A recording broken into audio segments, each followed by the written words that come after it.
Sanjay KS sir, Dean ISM, RGUHS, and also three speakers are there: Dr. Supriya, Dr. Shubhashri Madam, and Dr. Anandakatti sir. And let us start the program. Before we start the program, I request our Dean ISM, RGHS, Dr. Sanjay KS sir, for the welcome speech. You are welcome, sir. Namaste, sir. Namaste, sir. So, namaste to all. And it's my immense pleasure and privilege to speak on this occasion for the second day session about the reorientation as well as the sensitization schedule, which is being conducted under the guidance of our Honorable Vice Chancellor, Sir, Dr. Bhagwan BC, Sir, and the Registrar of the University, Sri Arjun Odayer, Sir, and the Registrar of Evaluation, Dr. Riaz Basha, Sir, and the Director of our University, Deputy Director, Dr. Amul Kadam, Sir, and all officers, as well as our respected Dr. Sanjeev, Sir, the Director of the CDC. As we have witnessed already the first day session very successfully with the presence of respected Dr. Srinivas Prasad sir as well as Dr. Ramchandra Shetty sir. And today we are once again conducting the three sessions. One is by Dr. Supriya Balerao, the Professor, Interactive School for Health Affairs, Bharati Vidyapeeth, Pune. And Madam is going to speak about importance of thrust areas for PG research as mandated in PG regulations. Second one, Dr. Shubhashri MN, Senior Scientist, CARI Bangalore, will be speaking about the heart of the proposal, crafting a robust materials and methods section. Then the third speaker is Dr. Anand Katti sir, Professor, Department of Samhita and Siddhanta, Government Ayurveda Medical College, Bangalore, speaking about structure, content, and quality benchmarks of a synopsis. At this moment, it gives really a very important moment. Dr. Siddhangouda Patil, our respected chairman of the Board of Studies, who has taken keen interest about this interactive sessions for 2 days with the kind consent of our Honorable VC sir, as well as the guidance of Dr. Allam Prabhu Gudda sir, the chairman of the president of Board of Ayurveda, NCASM, New Delhi. And also all the Senate members who are from the base of Ayurveda, as well as the respected principals of all the Ayurveda colleges, specifically the postgraduate institutions, and then Board of Studies PG members, as well as Board of Studies UG members, as well as the chairman, Dr. Leeladhar. And also, it is very important for me to mention about the coordinator of this program, Dr. Vikram sir, for conducting this program very effectively, and the professor of the Sri Sri Ayruveda College. With due regards and respect, I welcome all the resource persons and the Rajiv Gandhi University Vice Chancellor sir, up to all the officials, officers, and the Senate members, the respected principals, and also the professors of the various institutions, PG guides, PG scholars, and the PhD scholars. And finally, once again, I am very much thankful to Dr. Siddhangouda Patil sir for conducting this valuable session for 2 days very, very successfully. Thank you. Thank you so much, sir. Your continuous support and guidance. Because of that only we are able to do all these things. As you have taken the charge of team, and you are really doing wonderful support to all the Thank you. all of. So Thanks a lot for your kind cooperation, sir. Thank you, sir. Thank you so much, sir. Okay, sir. Now, shall we start the session, sir? Shall we start, sir, session? We can start, sir. Yes, sir. The first session will be by Dr. Supriya Balerao. Madam is from Bharati Vidyapit, Pune. I request Dr. Priya Bhatt, madam, to introduce Dr. Supriya Balerao, madam, to the audience. Dr. Priya Bhatt, madam, please. Thank you, sir. Yes, thank you, sir. So it's my privilege to introduce our distinguished resource person, Dr. Supriya Balerao, Professor and Head, Obesity Diabetes Research Lab at Interactive Research School for Health Affairs, Bharati Vidyapit, Pune. Dr. Supriya Balerao is an eminent researcher in the field of interactive medicine with over 25 years of experience in clinical and translational research, bridging Ayurveda and modern biomedical sciences. She has served as a principal investigator for several prestigious government-funded projects supported by Ministry of Ayush, PSC, and CCR, besides leading numerous industry-sponsored clinical trials. She has published around 70 research papers, has an H index of 19 with over 2,700 citations, and has delivered more than 400 invited lectures and workshops on research methodology, biostatistics, ethics, and scientific writing. Madam has made significant contributions to national and international policy initiatives, serving as a member of several expert committees, WHO, NCISM, FSCCI, and CCRS. Notably, she is the chairperson of the NCISM committee that framed the syllabus for research methodology and medical syllabus for statistics for ASU postgraduate programs. An inspiring academician, researcher, and mentor, Dr. Balerao has guided numerous postgraduate and PhD scholars. So on behalf of all of us, I extend a warm welcome to Dr. Supriya Balerao and invite her to deliver her lecture in today's orientation program. So we look forward to learning from her vast experience and expertise. Over to you, madam.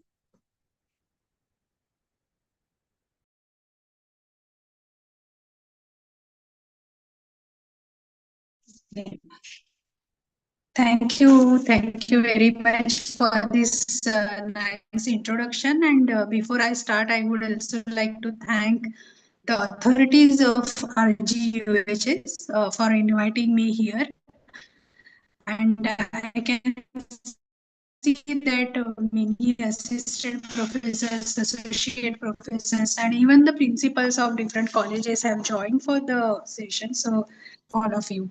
I have shared my PPT with Patil sir, but can I share from my side? Is it possible to make me host so that I can share from my side, or anyways, if that I can share?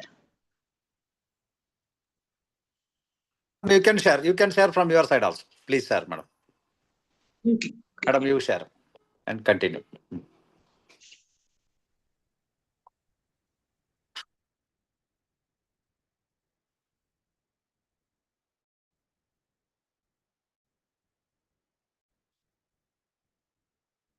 I hope the screen is visible and slides will come soon.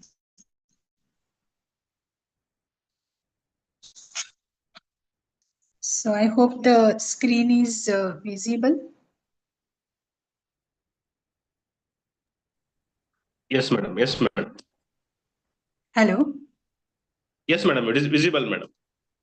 PPT is not visible. I think PPT is not visible, but screen is visible, madam.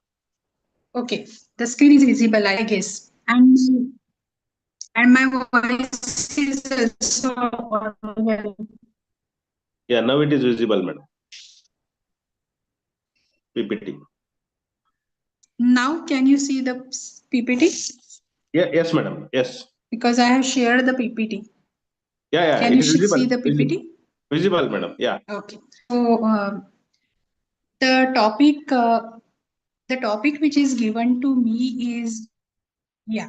So I think now the slides are visible and my voice is also audible. So we can start with the session. topic which is given to me is import thrust areas. PG research mandated in the PG regulation. So PG regulation as mandated in the ISM. And going to discuss like what is thrust area, why ISM has mandated certain things, all these in the present. So as we know, to UG, we only examination, we only which assesses understand the existing. But in PG, dissertation of knowledge or evidence. So there is a big shift, understanding of the existing knowledge to creation of new knowledge. That is the shift which happens in the postgraduate degree. And when we complete the masters, we have examination also, and we have to present as dissertation also. So if you literally see in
Your voice is not audible, madam.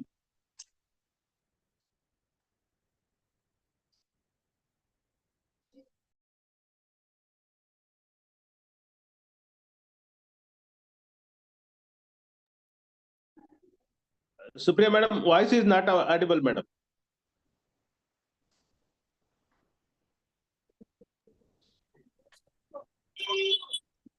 Vikram sir ಫೋನೇ ಮಾಡ್ತೀನಿ ಒಂದ್ ನಿಮಿಷ.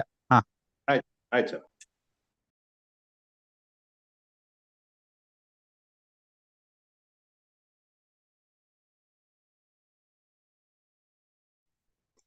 hello, now I think you will be able to hear me. Yes, we can hear Hello. you. We can hear you, Dr. Supriya. Hello. Yeah.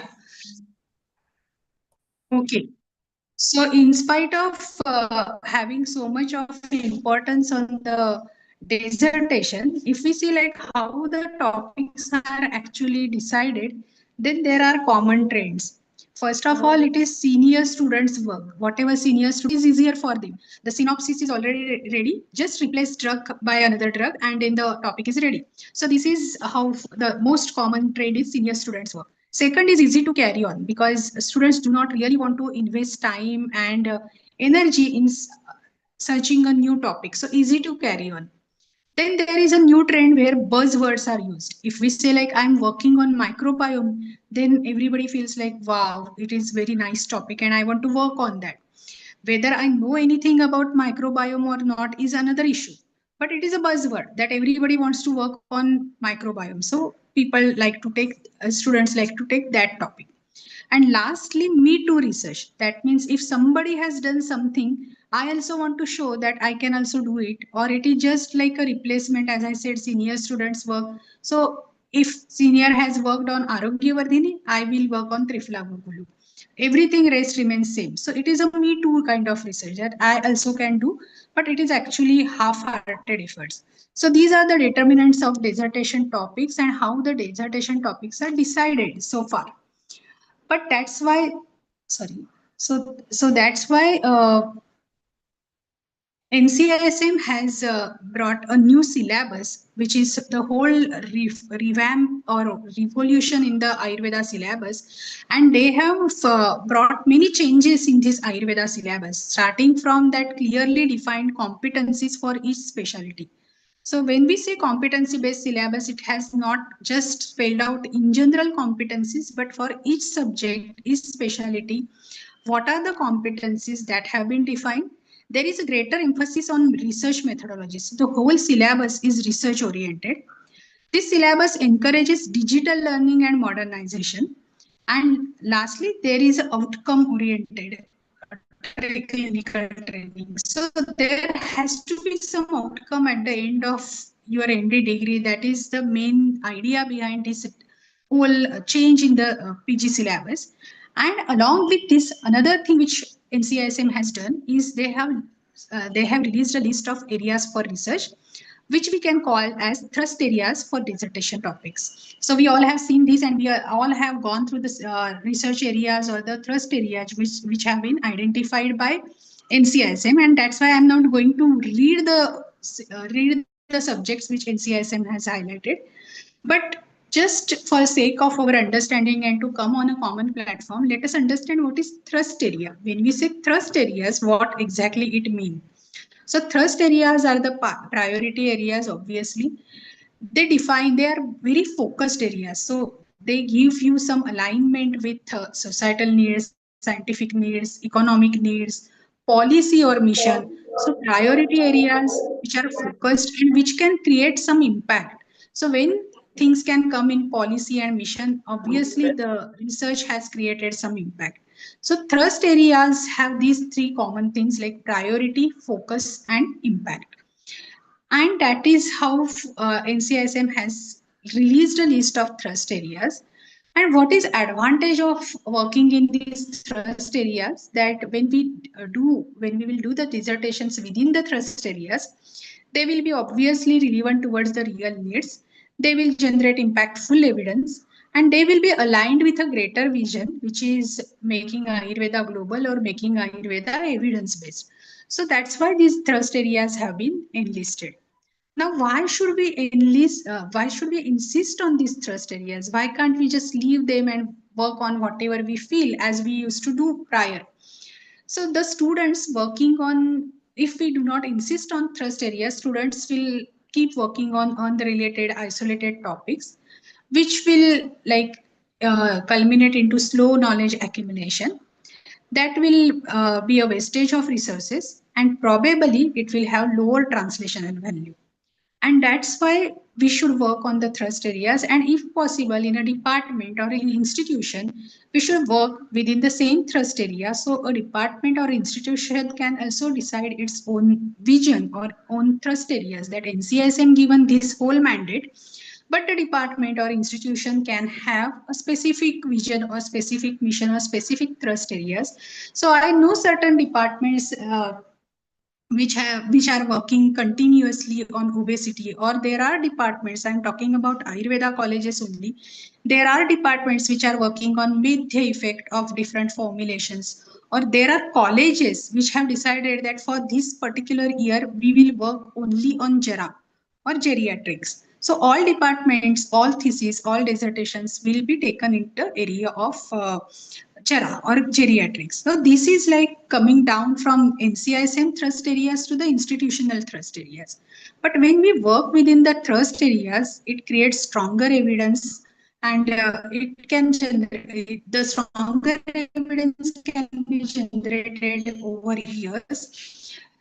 We can, which is a mandated thing again, that impactful publications. Now, impact factor publications, having impact factor and impactful publications are also two different things. Impact factor publications means you are publishing in journals which have impact factor, and impactful publications in the sense your publication can create a larger impact, and which may or may not be published in an impact factor journal. To give you example, my one article, and this is not for promoting my article, but just to give you idea that my one article, which is on sample size calculation, is not published in an impact factor journal, but it has till today got more than 1500 citations. Only one article has got 1500 citations. What does this mean? That people are reading this article, they are using this article, they are citing this article. So though this article is not published in impact factor journal, it is an impactful publication. So if we work in the areas which are need of the society, need of the science, as we have seen in the earlier slide, we can bring out impactful publication. We can develop expertise because, as I said, that some departments, some institutions are working on a specific topics that develops automatically an expertise. They become expert in Medhya effect, how to evaluate Medhya effect, what is Medha, how we should evaluate Medhya effect. So the expertise is automatically developed. It gives you recognition also because then you will be invited for speaking on those topics, and then you will have better funding opportunities also because since you are expert in that field, your projects may get funded by Ministry of Ayush or CCRS in that case. Now let us understand the basic difference between thrust areas and research topics. So first of all, we all have to understand that it is like a tree. The roots are always in science. So for us, the roots are always in Ayurveda. And the thrust areas emerge out of this science. So every thrust area is deeply rooted in Ayurveda, that is for sure. And then there are branches and leaves of the tree. So likewise, there are research topics and problems, or you can say research areas and problems further, which emerge out from the thrust area. We will see this with examples. So when NCISM says that thrust area is non-communicable diseases, then your branches or the research areas can be pre-diabetes or diabetes, PCOS, dyslipidemia, obesity, hypertension, cancer, you can osteoarthritis, you can add many things to the list. So these have become now research areas from the thrust areas. These are emerged areas from the thrust areas. And when you actually zero down to the research problem, research topic or dissertation topic, you will say like some specific treatment for prediabetes, for example, yoga for prediabetes or some meditation for hypertension. So these are actually your research topics. So first it is like thrust areas. From thrust areas, there are smaller things like which are sub parts of the thrust area, which are the research areas. And from that, you can go down, zero down to the research topic or research problem. Let us take another example of tuberculosis. Assume that tuberculosis is a thrust area. Now, what can be the research topics or what can be studied in tuberculosis? So you can study prevention of tuberculosis, you can study management, you can study complication, you can study adverse effects of anti-tubercular treatment. So these becomes your research topics. But then again, going detail, you will have some more details to that how you want to do. For example, management of tuberculosis. So you want to do adjunct to the anti-tubercular drugs, or you want to study independently herbal or herbomineral drugs. If you take example of adverse effects of anti-tubercular drugs, then whether you will study hepatic adverse effects or you will study gastrointestinal adverse effects. So if you understand that thirst area is a broad category, from there you go down, down, down. It is like a funneling approach, and then you finalize your research problem or your research topic. Now this is a screenshot from NCISM that MSR, where the thrust areas have been listed. So for Ayurveda Samhita and Siddhanta department, these all areas have been enlisted. Now this is a list which have been given, and if I reorganize this list in the domains which NCISM wants us to work, it comes like literary and textual research. It covers concept validation studies. It covers development of assessment tools. Educational research and teaching tools has also been touched upon. Epistemological research like ancient research methodology and current research methodology, how they can be related, how they can be studied, and computational and digital studies have also been covered. So the 12 thrust areas which NCISM has given, if I arrange them in a domain wise, then I get these 6 domains. Now we have to understand, like it is very, encouraging that NCISM has covered thrust areas starting from literary and textual research, where manuscriptology or commentaries, reading commentaries, and some critical thinking about the commentaries come. From that up to computational and digital studies, all these domains have been covered under the thrust areas. So essentially, NCISM wants us to progress and not just to think like Siddhanta and Samhita, then think only about commentaries or list down something like Pushpa Varga in Charak Samhita or Phala Varga in Sushruta Samhita, or comparing the manuscripts. NCSM want us to be progressive and go into the different direction. That is something which we have to understand from this thrust area. Now, another thing which we have to make note of, that thrust areas provided by NCSM are just indicative. They are not exhaustive. What I mean that you can add thrust areas if you feel that they are going to align with policy or they are going to create impact. So it is not like that NCSM wants you to work in these domains only, but sometimes it so happens, we all know that Sharir Rachana is a subject where often the students and even the guides get confused that what every time new topic we should give. So these thrust areas will give us a broad framework and we can like select something from those thrust areas. So this is a broad framework rather than a fixed set of rules. So NCISM has not said that if you do not work in these areas, your thesis will not get approved or something like that. So these are not fixed set of rules, but this is a broad framework which has been given, which is useful for many teachers, students to understand and select a topic from. This is like ultimately all these thrust areas are aiming at advancement of Ayurveda by providing relevant and concrete evidence base. And this is again some same thing which is reflected in the revision of PG syllabus. This will encourage students to engage with globally relevant research priority areas. And lastly, since every funding agency also, if you go on Ayush side, they will also have their thrust areas. If you go on ICMR side, they have their thrust areas. So every funding agency also have thrust areas. So the students will be like prepared to align their research with the priority areas of the funding agency. Now, some of you may get confused that whether thrust area is equal to research gap. So the answer is no. Thrust area tells you where to work. So a broad area, a domain, which will be identified by thrust area. But research gap will tell you that what exactly to be studied in that thrust area.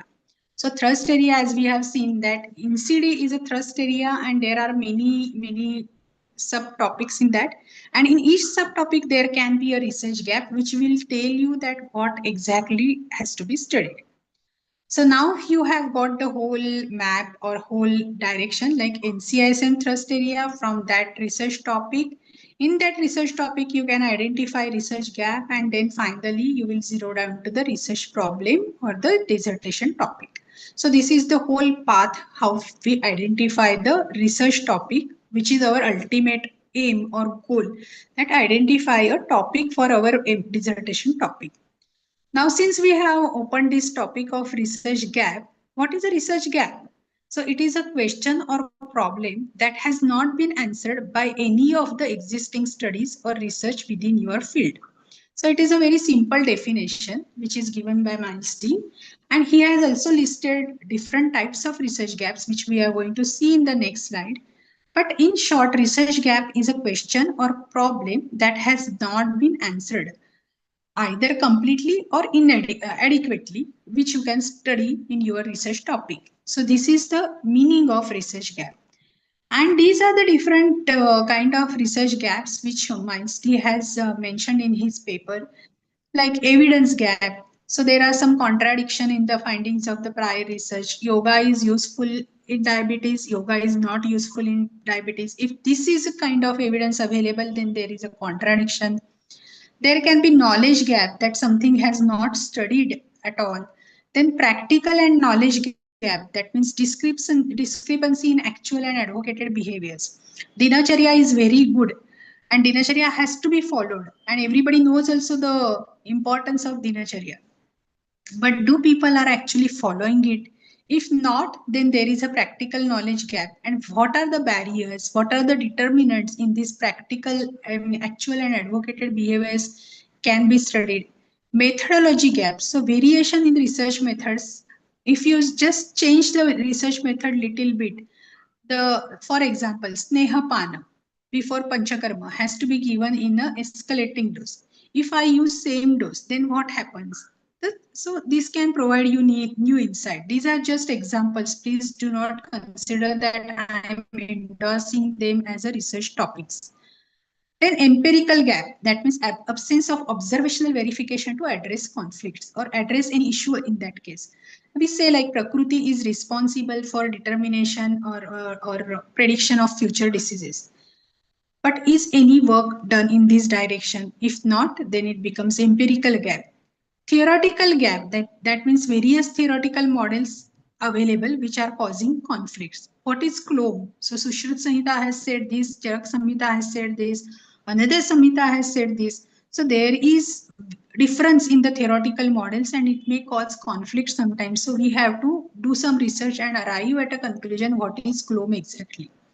Population gap, that means a study has been done in Europe or in USA, but has not been done in India. Or in India also there is so much variation in the population that the study has been done in North India, but not in South India. So it makes you a point to consider that as your research topic because there is a gap.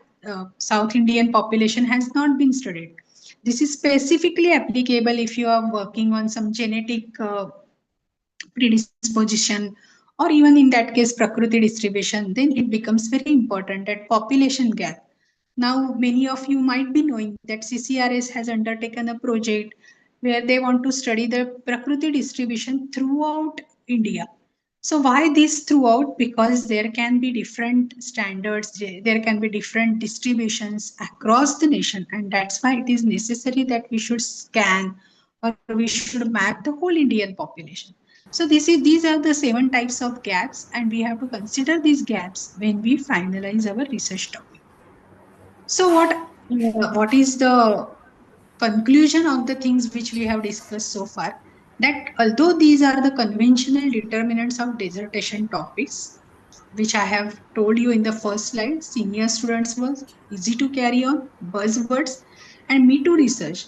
These are not complete or these are not adequate to decide your research topic, and we have to go beyond this and we have to focus on the thrust area first. The thrust areas which have been given by NCISA. After that, we have to think about ongoing departmental or institution work. Is there any specific mandate of institute or department? Then we have to think about the expertise of guide, whether the guide is expert in that or not. I may like to work on, say, transcriptomics, or I may like to work on the anti-cancer activity. But whether my guide is also working in that area and has enough expertise or at least network to communicate, to take me to the right people. If not, then I have to think about the topic. And this is like this one point will not come in my slides, but this is my humble request to everyone. Please do not take any research topic which is not your expertise, because that increases your dependency on someone else. You are not microbiome expert, you are not genome expert, you are not anti-cancer drug evaluation expert. And if you are giving these topics to your students, even in a simple like animal experiment, if your institute doesn't have animal house and if you have not established contacts with any other animal house, then think twice, thrice before giving animal work to your students, because that is not your expertise. The third thing is inclination of student. That sometimes it so happens that student want to work on something, guide wants to work on some other thing, and then they do not come on a common platform, and then ultimately, like many a times what guide says that happens. Many a times if student is so adamant, then they will do what they want to do. But what is important that all of us should come together, because this is going to be a teamwork. So we have to come and sort out the issue, and then whatever is convenient for both, that has to be taken. And ultimately the finer criteria which all of us know, which all of us have taught, and in the research methodology syllabus it has been given lot of importance. I will just go through the finer criteria for the sake of completion. That finer is feasible, interesting, novel, ethical, and relevant. So feasibility is in terms of adequate resources, patients, funding, technical expertise, and time. So funding, of course, is very important if you do not have enough money, because the students have, like students, if cannot afford that project, then we have to think twice. Patients, if you do not have enough patient flow, then again, we have to restrict ourselves somewhere. Technical expertise we have discussed, and time for the PG dissertation, we have hardly 1.5 year to complete the work. So consider that also, and also think that whether it is manageable in the scope of the MD dissertation. If I say like I want to do a longitudinal study, and study like how different prakriti behave in the life course, then it is not possible as a MD thesis, because it is not fall in the scope of MD tenure. Interesting to whom? Researcher and supervisor or guide first, then colleagues and institute, and lastly the fraternity and community. Novel in terms of some new findings should emerge from that, and it should confirm, refute, or extends the previous findings. Sometimes it will be confirmation, sometimes it will be refutation, that means you will reject the earlier findings, or sometimes you will add something to the previous findings, then it becomes novel. Otherwise, this is a common problem that Ayurveda research works revolve around osteoarthritis, Kushta, GI system. So people ask like from where we will bring novelty. So novelty doesn't come from the research topic, I mean the disease area, but it comes from like what you are adding new. Whether your findings are new, whether you are confirming, whether you are refuting, whether you are extending the previous findings, and sometimes it may lead to innovations. Now again the question will be like, in MD tenure, you means I am only saying that it is just a 1.5 years time. So what innovations people can bring? But I have seen the students have done excellent work and brought out some exceptionally something like exceptionally out. For example, I have seen some people, some students, one student has developed some herbal anti-mosquito repellent, and it was as good as looking like all out or something which is available in the market. So it was innovations. I know one student who has brought out a woman chair. So these are the innovations which students can bring in the during the MD courses. So we have to think about those things also. Ethical, we all know that minimal or no health risk and invasion of privacy, these are the basic principles of ethics. And justified use of animals, if at all you are going to use animals. And relevant, that means it should be contemporary. It likely to have significant impacts on scientific knowledge, clinical practice, or health policy. Now, when COVID was in case of contemporary, when COVID-19 was there, people have also done some studies like understanding COVID-19 from Ayurveda perspective. Now that topic we can still do, we can still work on that topic, but it has no longer remained as a contemporary. And lastly, the topic's relevancy depends upon whether it influences directions of future research. So if you are in tune with time, if your work is contemporary, so then definitely it will give directions for the future research. And this is the final criteria. Now, what happens? We learn this finer criteria in the research methodology. We teach, we learn. If we, I mean, as a student, we learn. As a teachers, we teach, but we never apply it actually to the topic or the problem which we select. So here is an example like how you can apply the finer criteria to the topic which you will select. Now, this is an example. This is a example of a research topic like pharmaceutical standardization and comparative experimental evaluation of acid neutralizing capacity of Kushmanda rasayan prepared by two different methods. So what is proposed here in this topic that Kushmanda rasayan will be prepared using two different methods, and the both methods, I mean the Kushmanda rasayan prepared by both the methods will be standardized, and then it will be evaluated for the acid neutralizing capacity, and if results will be compared. So is it feasible? Now we have to apply final to this. Is it feasible? Drug preparation, standardization, experimental study within the time and budget capacity. So maybe it is possible in any and every Ayurveda college, we can do this. So it is feasible. Is it interesting? So yes, the researcher has come up with this, so it is definitely interesting for them. It has some outcome also, so it is definitely interesting. Is it novel? So yes, maybe there was no report available before this which compared the two methods. So unavailability of methodological comparison makes it novel also. Is it ethical? So this is a laboratory study. So ethics is not so much important here. And is it relevant? Yes, acid peptic disorders have high prevalence and many of them use the modern medicine. So Kushmanda Rasayan can provide relief to these patients. So these topic reasonably fit under the finer criteria. But now let us take another example. Gut microbiome composition and microbial signatures in Prakriti phenotypes. This topic is interesting. This topic is novel. This you may take care of all the ethical things. It is relevant also because we have to update Ayurveda knowledge. We have to take it globally. So these kind of researches are relevant also. But this is not feasible as PG work due to requirement of highly sophisticated resources, expert team, and time constraint. So this is not a feasible topic. Another example, efficacy of Pippali Avaleha for COVID-19 management. Now again, this topic is interesting. This topic is novel because Pippali Avaleha has never been studied in COVID-19. You will take care of all ethical requirements also.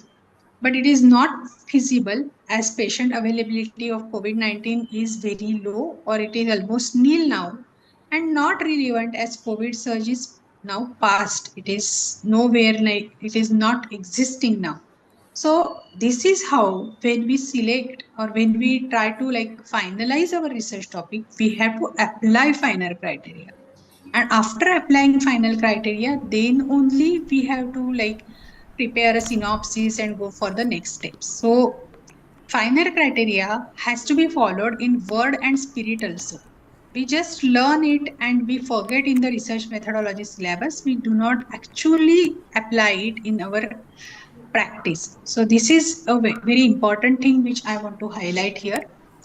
Then last a few things like common pitfalls in topic selection. We have learned everything, but still there are some common pitfalls or common issues in topic selection. The first one is over researched and overdone. So many times the same problem is studied again and again. So we have to think like then in this case, we have to go back to the thrust areas of NCISM and find out that whether we can work in some other thrust area. So over researched and overdone topics is a common pitfall. Controversial that it is not going to give you direct some answer also and it is on the contrary going to create some controversy. The controversy can be related to some drugs in case of Dravya Guna or Rasa Shastra, or the controversy can be the opinions expressed by Samhita Siddhi scholars. So controversial topics, too narrow or too vague. If you have a very specific thing, then it becomes too narrow and too vague in the sense you can add anything and everything. Some guides or some students also take topics like this that okay अभी तो दे देंगे फिर देखा जाएगा कि क्या उसमें करना है सो इट बिकम्स टू वेग ambiguous like nothing specific has mentioned in the synopsis or in the topic because they do not have that specificity in the topic, so synopsis is also vague. So too narrow or too vague and unfamiliar to yourself and prevailing resources. This we have discussed enough that microbiome kind of studies, transcriptome kind of studies, we have this like uh, what to say compelling thing like we should select such topics, but please think twice about such topics. So lastly, what questions will help you to understand the importance of topic? You have to ask yourself the 5 W's. First, and that is a gist of, even if you forget everything, the NCISM thrust areas, you forget about finer, you forget everything which I have mentioned today, but please do not forget these 5 questions. Why, who, what, where, and when. So why? why did you choose this topic? So then you have to answer something that the disease is very prevalent in my area, or this has been declared as some endemic by WHO or something, that you have to give some answer to this. Why did you choose the topic? Then who is working on the topic, so that answers your previous work, previous work done in the area, and that will help you to identify research gaps also. And who is going to affected by the topic, like who is going to benefited by the topic, whom you are going to help by the study. So this is like who is another question which you should ask yourself. Then what are the major questions for this topic? Range of issues, like we have seen in case of puberty disease. So there can be prevention, there can be management, there can be complication addressing complication.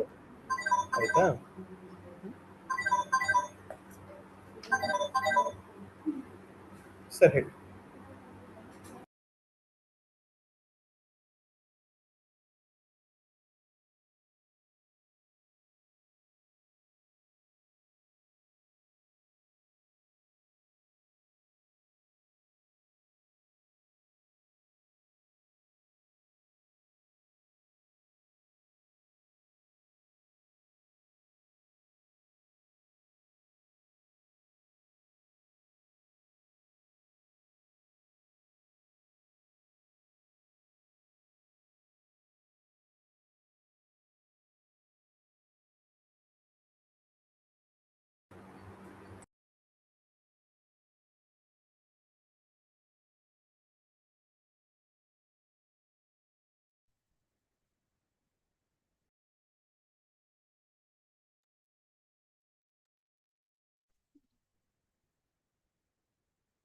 Supriya madam, not audible, madam.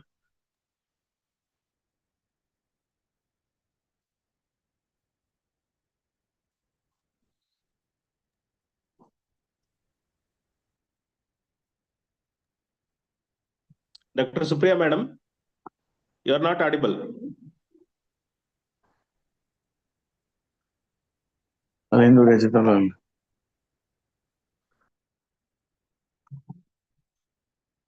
चल चल कोई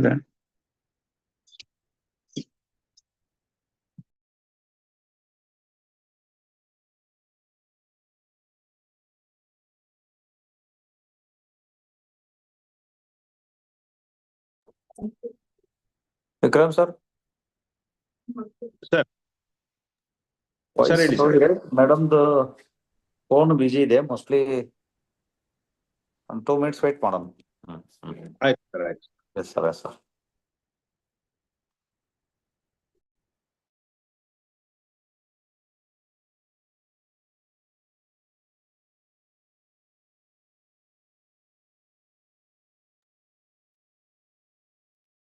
Hello. Madam, Madam, audible, madam. Yeah, now it is audible. I think somebody has muted me in between. I don't know, but okay. So before we begin, before we start research or finalize the research topic, we have to analyze SWOT analysis. That is what it is called as. We have to do SWOT analysis. So what are our strengths, capabilities, resources? What is experience? What is my experience as a guide, or if the guides are deciding this?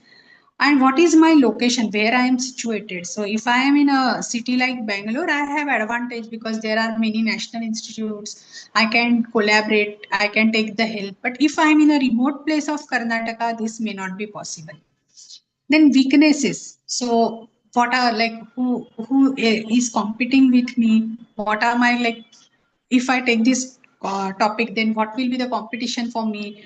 What are the time scales? So I have only 1.5 year pending. What is in 1.5 year in which I have to complete the work? What is, like, if I'm a very well-known researcher, whether this topic will suit my reputation? All these things you have to. What are my responsibilities? If I have some other responsibilities as a guide also and as a student also. Guide may have many administrative responsibilities in the institution. So if there is a very highly novel topic, then guide has to also spend time on the student. So am I able to give that time to student? And for student also, some students have some family responsibilities, or they have to earn also outside college timings. So what responsibilities I have, and considering those responsibilities, can I take up this topic and work on this? That I have to understand. Opportunities. So what are industry trends? If I do this thing, whether I will get some kind of benefit in the industry, this topic will sell in the industry. I can go, like if I have developed herbal anti mosquito repellent, maybe I can go to some company, then commercialize this. So that is an opportunity. Then innovations. So if I can do something new, then I can get some patent. All these kind of opportunities are there. And as we know, now we have global center for traditional medicine also in India. So there are global influence. You can influence the global platform also. You might be knowing that WHO has, like, in second global summit, WHO has announced that you can send innovations. If you have some innovation, if you want to work on something, and they have showcased, and those people were not all very well known people who have got the opportunities to present in WHO Global Summit. So you can think of some new things also, and you have now ample of opportunities. And threats, so there are threats also, some legislations that this is not allowed by law, or it may cause some environmental effect, so you cannot do that. Sometimes unforeseen obstacles. For example, we were working on a project which was on yoga. We started the project and COVID-19 came. It was an unforeseen obstacle, and nobody was ready to come. Who will come during COVID-19 for common yoga sessions? So this was an unforeseen obstacle. So we had to be prepared for that, that if something like this happens, then will I shift my yoga sessions online? How I will deliver them? So, now for the thesis and MD dissertation works, it is fine. But for funding agencies, they even ask you while giving the project that if something goes wrong, what is your plan B? So this plan B has to be ready with all of us if this goes wrong. And that may not be like something like COVID-19 only, but suppose you collaborate with some person for microbiome. I'm just giving example of microbiome, but you are collaborating with someone for microbiome analysis in an institute in Bangalore. You are situated in Bangalore. You are collaborating with that person. That person has given you letter also that he will collaborate with you. But suddenly he gets a new job or new opportunity, and he only moves from that institution. Then how will you tackle the situation? This is an unforeseen obstacle. So we have to consider this obstacle also before we consider any topic, before we finalize any topic. I am not saying that you don't take, but what I am trying to say that our plan B has to be ready if something goes wrong.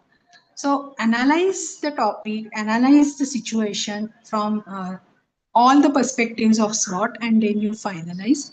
And this is a last slide from my side, that sometimes we have this desire of doing something great, something very big, which is lucrative. And mainly these fancy topics are lucrative also. Sometimes we feel like, okay, I will change the paradigms, I will do something which will change the whole Ayurveda science, or which will shake the Ayurveda science. So this desire is on one side, but on the other side, we have to also think that the MD dissertation is a time bound activity, and the MD scholar is doing it single handedly. So we have to balance it perfectly and then select the topic. This is all from my side. Thank you very much. Thank you once again for inviting me here. Thank you so much, Dr. Supriya Madam, for the wonderful presentation. And same thing was also discussed in PGBOS. And as our PGBOS chairman is very keen to implement thirst areas in researchers of university. So thank you so much for highlighting such a wonderful topic. Thank you so much, madam. The Thank next you. presenter is Dr. Shubhashri MN, senior scientist from CARI, Bangalore. I request Dr. Shobha Madam to introduce Dr. Shubhashri Madam to the audience. Can I share, sir? Meanwhile, Yeah, madam. Yes. Please, Thank you, sir. please, sir. Thank you, sir. Good afternoon, everyone. Today, I'm very happy to introduce Dr. Shubhashri M.N. Madam, who is a senior Ayurveda researcher currently serving as research officer at the Central Ayurveda Research Institute, Bengaluru, under the Central Council for Research in Ayurveda Sciences, Ministry of Ayush, Government of India. With over 2 decades of experience, she has played a pivotal role in the planning, execution, and management of clinical research projects, serving as principal and co-investigator in several intramural and collaborative studies. She holds a BAMS and MD in Dravya Guna from Government Ayurveda Medical College, Bengaluru, and is a 2-time gold medalist of Bangalore University.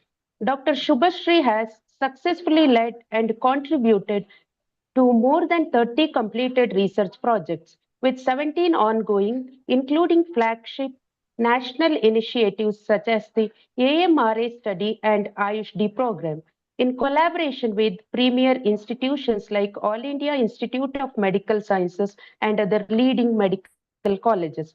An active academic and scientific contributor, she has published over 60 research papers, authored chapters in Springer publications, and serves as a reviewer for national and international journals. She is also a member of the Bureau of Indian Standards Technical Committee and a Research Advisory Committee member at JSS Academy of Higher Education and Research, Mysore. We warmly welcome you, Madam, for this session. Over to you, Madam. thank you so much. Is my screen visible? Yes, madam. Yes, madam. Visible. Oh, okay. Respected dignitaries and the team from RGUHS, my co-speakers, principals of various colleges, professors, students, and all others who are here. Thank you very much for this generosity, and thanks for inviting me here. Without wasting much of time, first and foremost, I would like to convey that Dr. Supriya has given a very, very good, very informative talk, and some of the points may be common between the previous and the present one. However, there is one disclaimer before I start off with this topic.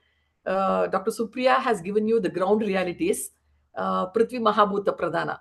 And now my topic would be to, it's like aiming high, making you fly high, and not that you should follow whatever I say, whatever ideas I give, but then just to aim high. With this brief intro, let me start with this. The topic which is given to me is heart of the proposal, crafting robust materials and methods. Are you able to see the second one? Can you see the second slide? Sir? Yes, madam. Yeah, Yes, madam. madam. Yeah, madam. Okay, thank you. So what is the Ayurvedic perspective? Ayurvedic perspective on research methodology, as it is beautifully summarized. Pariksha karyeno hi kushala bhavanti. And why should we do this research? Whatever Dr. Supriya has said, whether it's for the sake of getting an MD or just following the seniors, but still we have a greater responsibility. Ayurveda holds immense potential to contribute to this global healthcare. The key to unlocking this potential lies in thinking ahead, both rooted in traditional wisdom and as well as adopting the modern methodologies. As it is well said, Siddhanto Nama, yeah, Pariksha Parikshakaihi Bhurvidam Pariksha Hetubhischa Sadayitva Stapayate Nirdayaha. So this is what IMRAD actually conveys.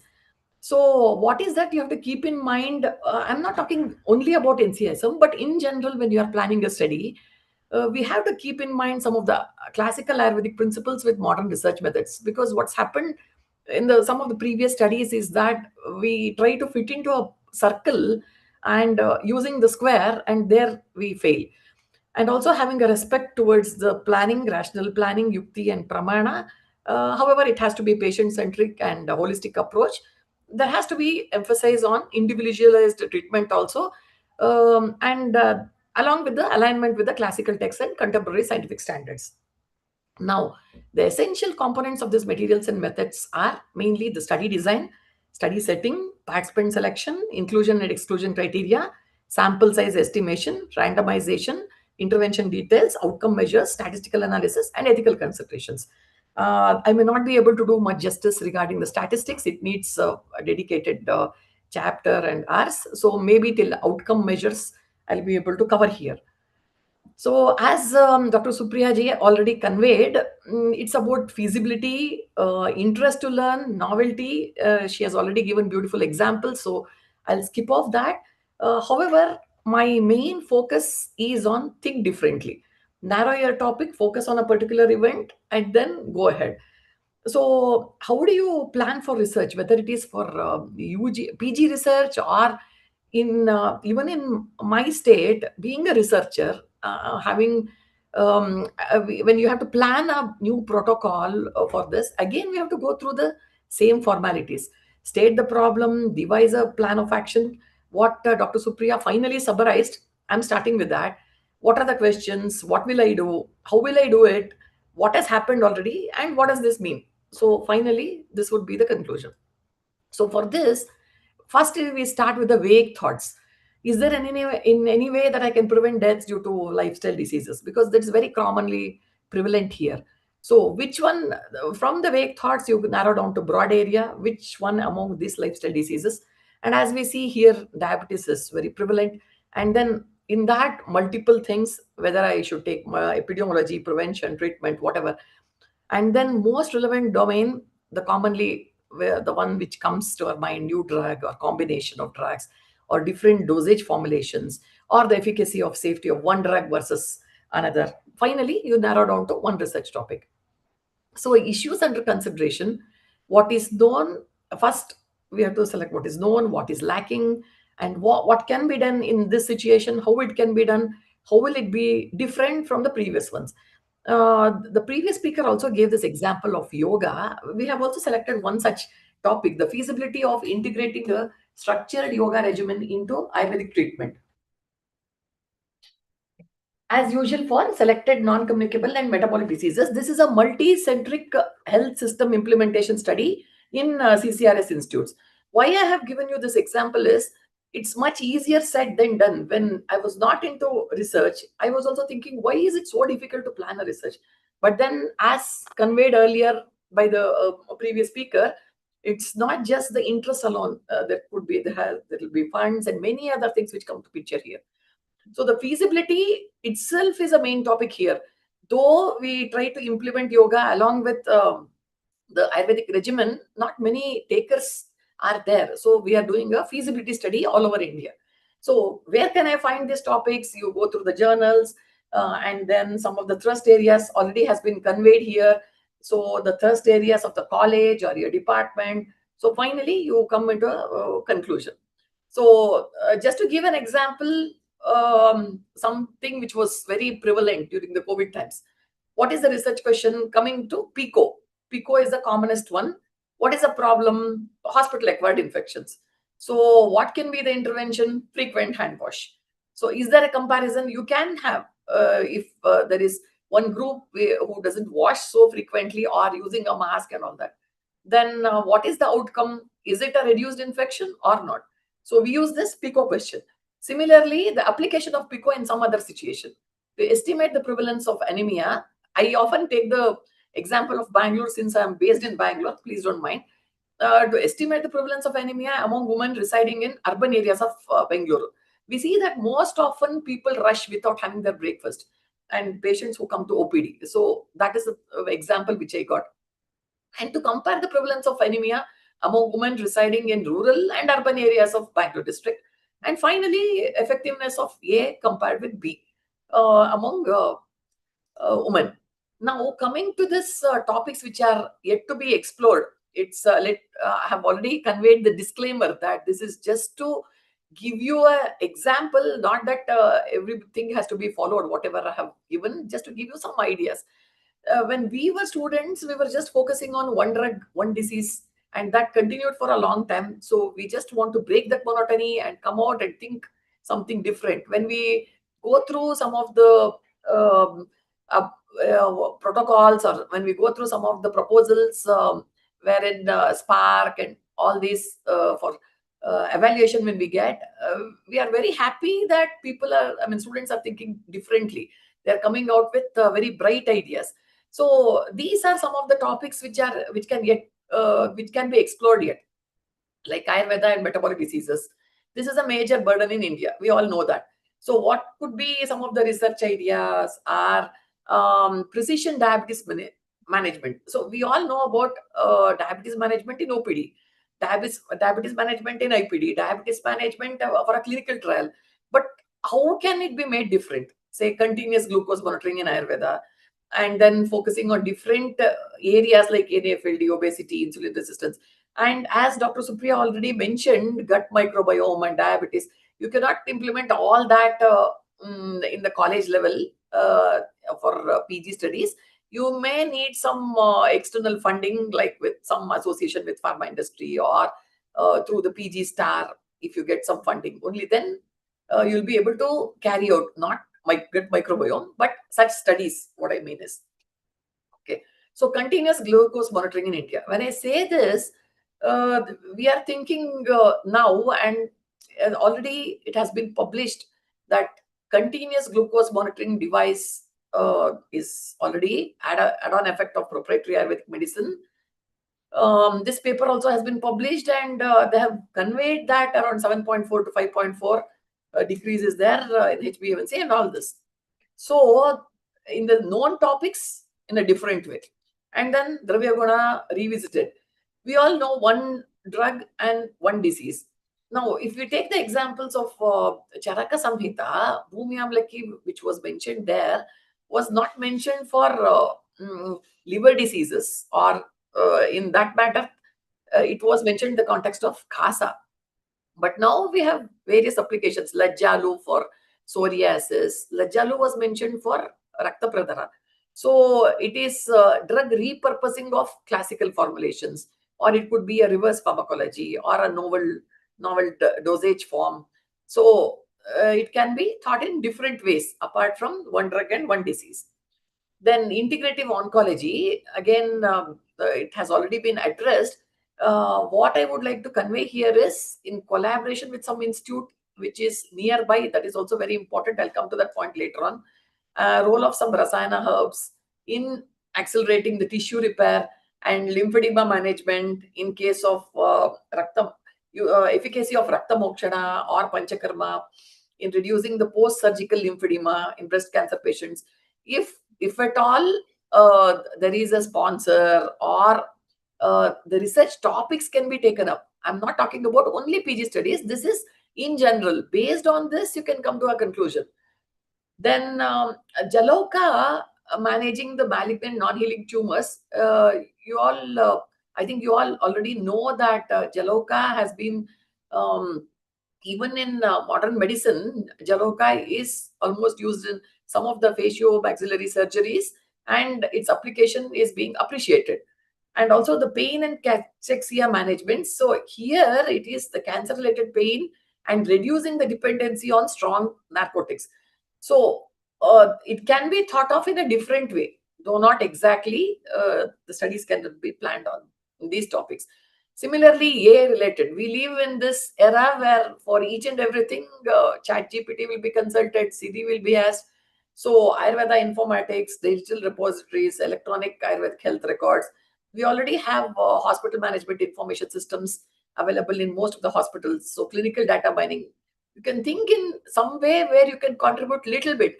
See, when this traditional, transdisciplinary university was initiated, earlier it was FRLHT. We were students then, and we were doing some small tasks like compiling all the information from Charaka, from Sushruta, and that went on in a combined effort. It came up as a database, and we didn't have a bigger picture of what we were contributing to. So similarly, one small work from your side may lead to one big database also. And then we can think in a different way, coming to the sustainable Ayurveda. See, Vriksha Ayurveda, there are so many topics which can be taken from Vriksha Ayurveda. Standardization of Kunapa Jala, or feasibility of Kunapa Jala, or we have this Miyawaki forest concept. So if you have a garden where some sponsors are also available for a very small space. So comparatively, you can see whether Miyawaki forest plan is better or the regular one is better.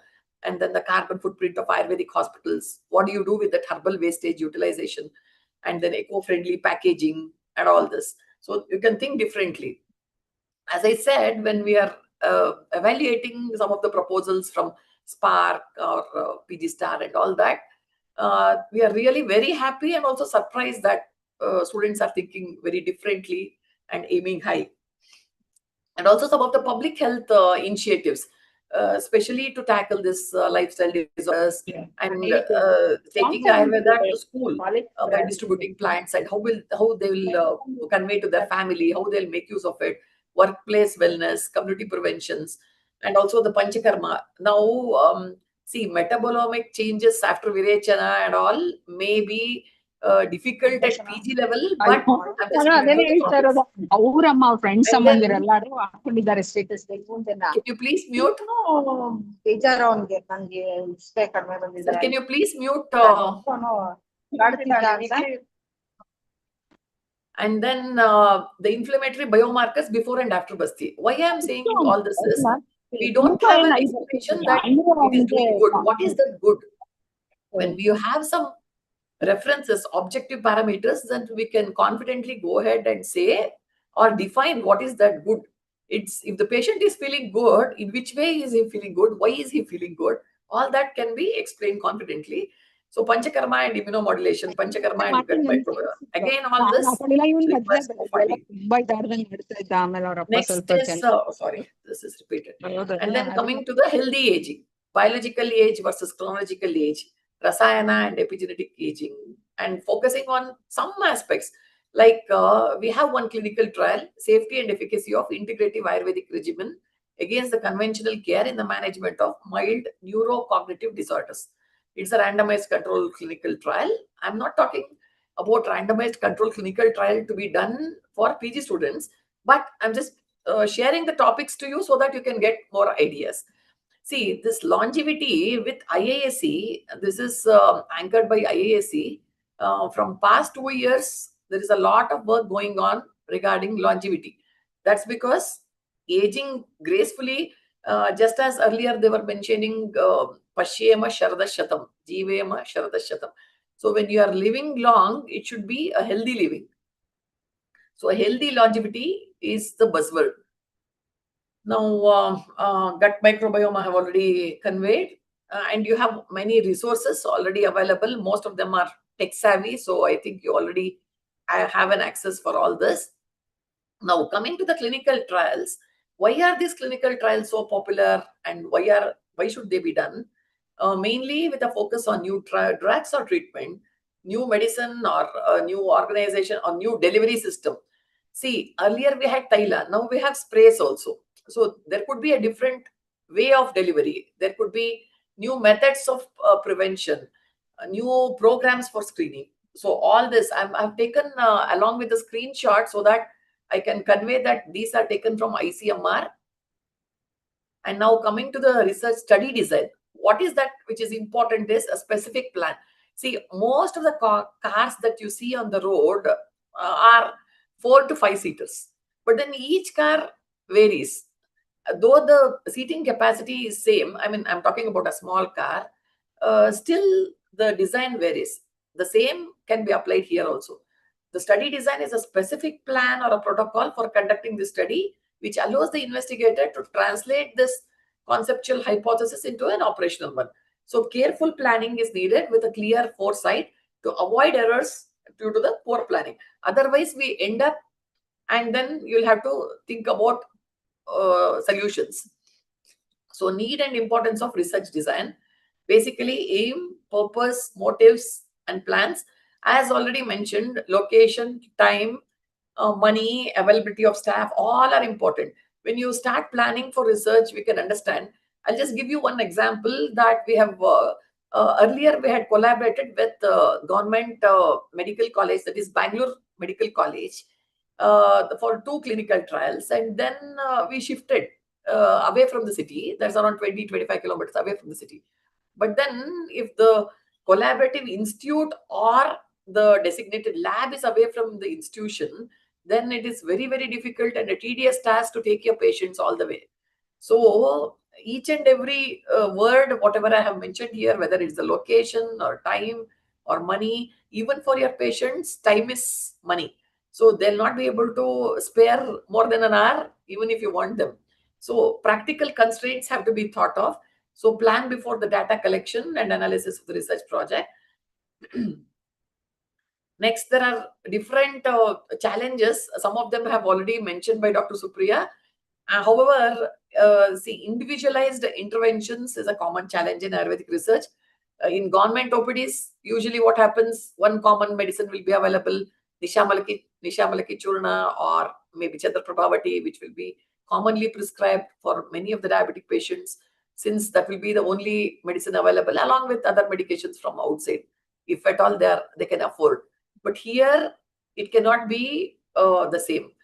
Individual interventions are needed and standardization of therapies, especially blinding difficulties when it comes to Thaila preparations. And there is one such study, a double dummy, double blind clinical trial, wherein 36 formulations have been given a dummy. That dummy has been prepared and it is about to be initiated. But then this is not for PG research. I'm just giving you a glimpse of what all is possible. And then the placebo design. See, if you are giving a sucrose or which is not a medicine, then it is a placebo along with medicine. And no treatment, nothing is given. Active, say if you are giving metformin along with Nishamalaki and comparing both. So further, the sample sizes, all these are challenges. So how do you identify the study design? First and foremost, whether you should be deciding whether you are just going to observe or whether you are going to intervene. If I'm just going to observe, then today for your thesis, these things will not be useful. Like whether it is one case, it could be a case report, or only for publication, or a series of cases, it could be case series, or one point in time, one group, it could be a cross-sectional study, or here when it comes to analyzing between two groups, a cause to effect between two groups, then it could be a cohort study or it could be a case control study. I'll just give you examples further. Wherever you are giving an intervention, suppose you are giving Nishamalaki in diabetes. So it could be a randomized or non-randomized trials. The same thing is conveyed in different ways, whether it is an experimental study or observational study, and further it is RCT or non-RCT. And in the observational studies, observation means you are just observing, no action. So it could be cohort studies, case control studies, cross-sectional studies, or ecological studies. So the same thing in a different way, if I have to convey, whether it is case control study means, for example, there is one person with hypertension, another person without hypertension. Both of them belong to the same age group and same place or similar background. Then you compare. And cross-sectional, and then the cohort study. Cohort study begins with an exposure to observe who develops a disease, whereas the case control studies begin with the disease to look backwards and what exposure occurred. I'll just give you some examples to show this. Again, there are some other conditions. Whatever is feasible, I'll just show you with examples. For example, community trials. I'm coming to that. See, some of the ongoing studies at our institute, assessment of health-seeking behavior of population and perception of key health systems, stakeholders with special focus on Ayush systems of medicine across India. So this is a community-based study. This is basically among followed from the tribal healthcare. So this is a community-based cross-sectional study. What is meant by cross-section? If you want to taste the sambar, you don't drink the whole of it. You just taste one spoon. If you want to take a bite, or if you want to know the level of sugar or the level of glucose in some person, we don't draw the entire blood. We just take about 5 ml or 10 ml. So that is cross-section. So community-based cross-sectional study. Similarly, the effect of one of the nutritional supplements as an adjuvant to Punarnavadi Mandura in the management of iron deficiency anemia in adolescent girls. Again, this is a community-based cluster randomized trial. And one more example is community-based prospective. Prospective means from now onwards. It is not backwards. Whereas I'll give you one example of case control study. See, association between Viruddhahara practice and rheumatoid arthritis, Viruddhahara practice and psoriasis. Here you may not need much money, but then all the questionnaires should be validated, and then you will have to compare these two. And then there is one more, a comparative study to evaluate the safety and efficacy of integrative Ayurveda and yoga interventions in geriatric depression at old age homes. So this is a cluster randomization study. So you have varieties of studies. What is this cross-sectional study? If you want to know whether this cake is tasty or not, you don't have to eat the whole cake. You just can cut a slice and eat. So the same way, it is just a cross-section that you have taken. Observation of cross-section of a population at a single point of time. So here, this is about a prevalence. If I get to know a small piece of cake, I can understand how the cake is tasting. The same way with the glucose estimation in a diabetic person. So here, it is one or outcome, more outcomes can be seen here. Just to give an example, Dr. Supriya was also mentioning about this cross-sectional survey to study the distribution pattern of different Prakriti types across India. So you take a big populational study, like around, we have the sample size of 4,000 assigned to different colleges, around 10 colleges. So 4,000 per state. So it is a huge study, I mean, huge sample size, so that we can get a cross-sectional survey of distribution pattern of different Prakriti types. Similarly, cross-sectional studies are carried out at one point of time over a short period of time. This study is assigned for 1 year. So the exposure to a risk factor, say for example, who has developed cancer, and see if there is a link. Now, there are people who are smoking, and then whether they have developed cancer or not. And then quicker and cheaper to do, the results can be useful. And what are the uses, advantages and limitations? The uses of cross-sectional survey, as I said earlier, you don't have to take the whole blood, just a sample is sufficient. Whereas the limitations of cross-sectional survey, it is not useful to study the disease etiology and not suitable to study the rare diseases. See, if diabetes is very prevalent in Bangalore, then a cross-section is useful. If COVID is not so prevalent, then one person is not representing the society. So it is not suitable for study of rare diseases. Now, what are the cohort studies? Example, as I said earlier, exposure. There is one exposure, and then whether they develop disease or there is an outcome, exposure and outcome. Whether this smoker is developing a disease or not developing a disease, okay, or they remain non-diseased. Similarly, non-exposed, whether they develop a disease or they remain non-diseased. This way you can analyze it. This is the design of cohort study. What are the strengths of and weaknesses of cohort study? See, it allows the calculation of incidence. Say for example, Vegadharana. We have Vegadharana mentioned here. How many, what is that? Purisha Vegadharana. It's mentioned that Pindiko Dveshta Pratishyaya Shirorujaha. So, how many who are having Pratishyaya, are they really having a constipation or is it related? Then you can just make a questionnaire and see whether such things are happening or not. So, what are the weaknesses? Then it is expensive, time consuming, not good for rare diseases. Some of the examples, I'm just giving you some of the examples, not that everything can be followed or followed.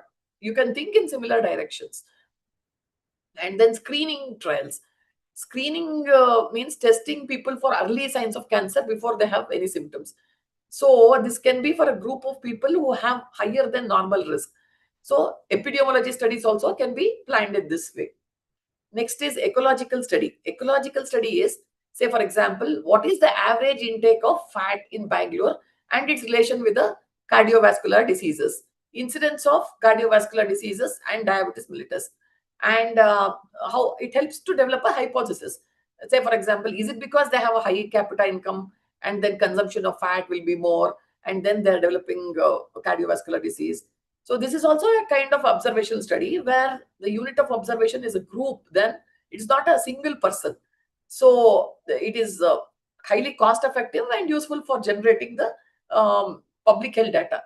And then this is randomized clinical trial. This mainly compares outcomes, A versus B.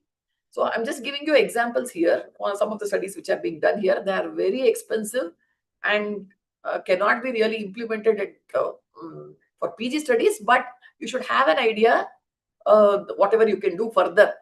Efficacy and safety of Arjuna as an adjunct to standard care in atherogenic dyslipidemia, a randomized double-blind placebo-controlled trial.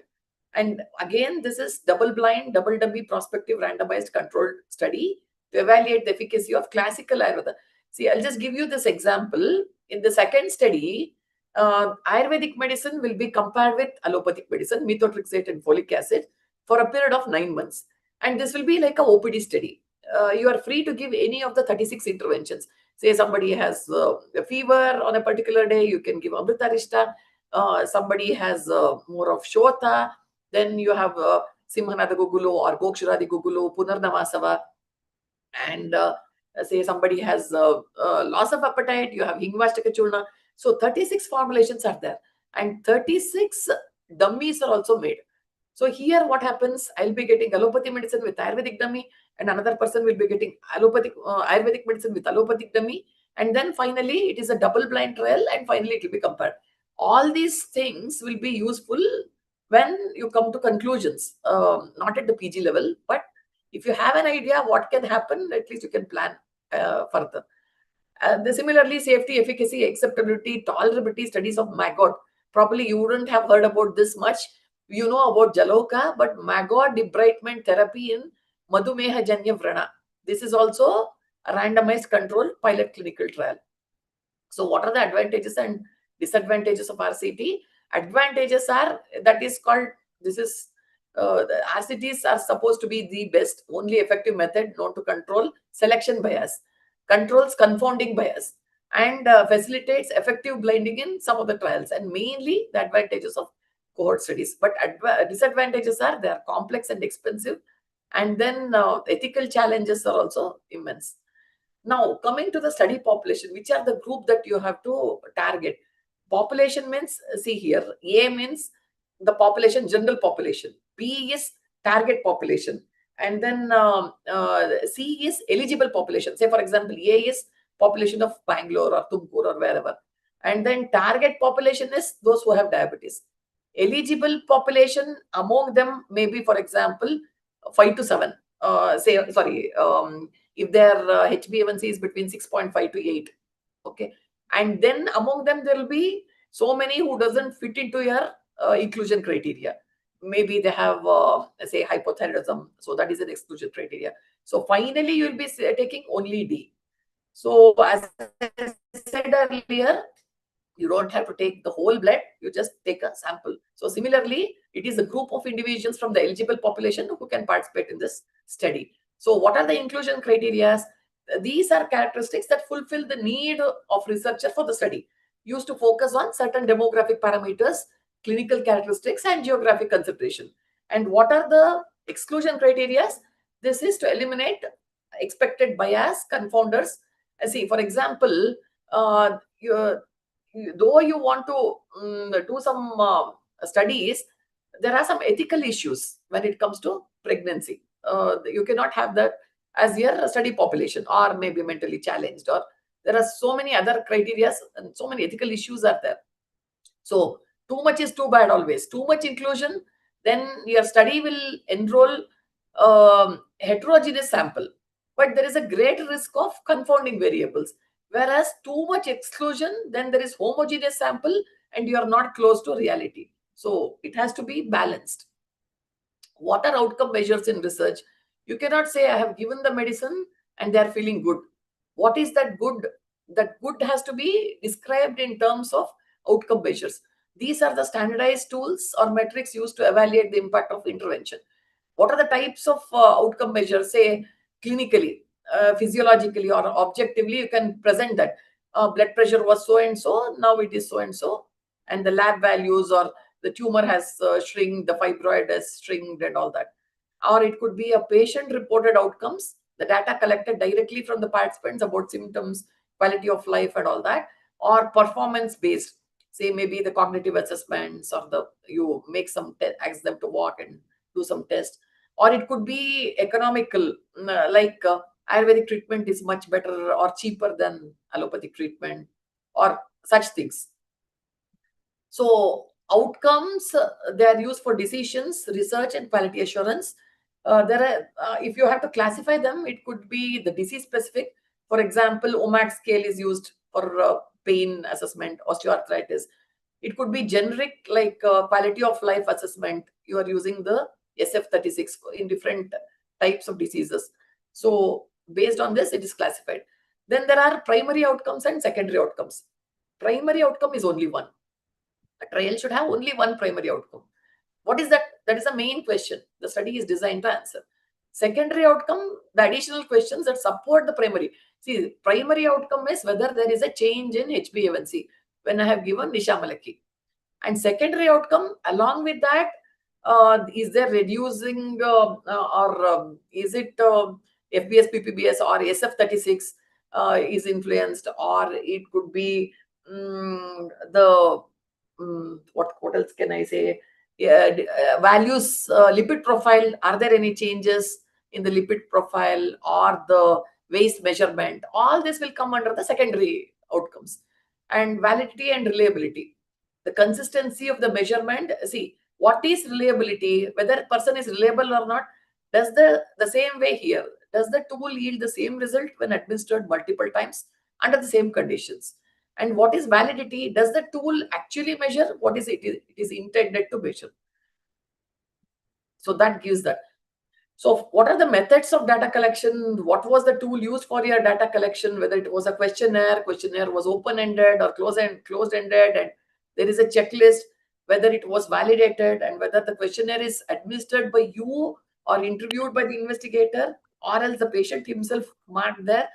In case records, in case of case records, how will you compensate for incomplete information? Who will? Sorry, there is some mistake here. How bias will be minimized? And coming to the diagnostic criteria, say for example, how will the blood sample be collected? Everything has to be answered. You cannot just make a mention now and then get into trouble later on. Who will do it? Whether you will be doing it or somebody else will be doing it. And description of the laboratory procedure, how the subjects will be allotted, whether it is a control group or study group.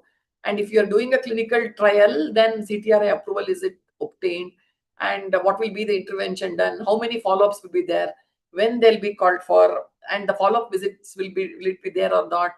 And then finally, you go down to something. This is data analysis and interpretation, waiting for the P value. So it is just the playing with the numbers. Correctness of it depends on the correctness of the statistical test, correct interpretation of data and facts and figures, and correct presentation of data. This part I'm not going to touch upon, since statistics require totally detailed approach. Now, when I have conveyed all this, the most important thing which comes here is you have given us more grandiose ideas which requires collaboration or funding. So what I can give you suggestion is try to collaborate with somebody, so that, or some sponsors. At this PG level, you cannot collaborate. So if you have a sponsor, then it is much easier. Collaboration with academia, let me tell you or share some of the CCRS initiatives. See, scope for mainstreaming Ayurvedic research in teaching professionals. See, this is CCRS SMART being implemented in all these places in India. Now SMART 2 has already rolled out. SMART 3 and SMART 4 are being implemented in 49 academic institutions. And SPARK for UG, that is BMS students. Then further, it is PG Star, scheme for training in Ayurveda research for PG scholars. And SMART for teaching professionals, SMART program.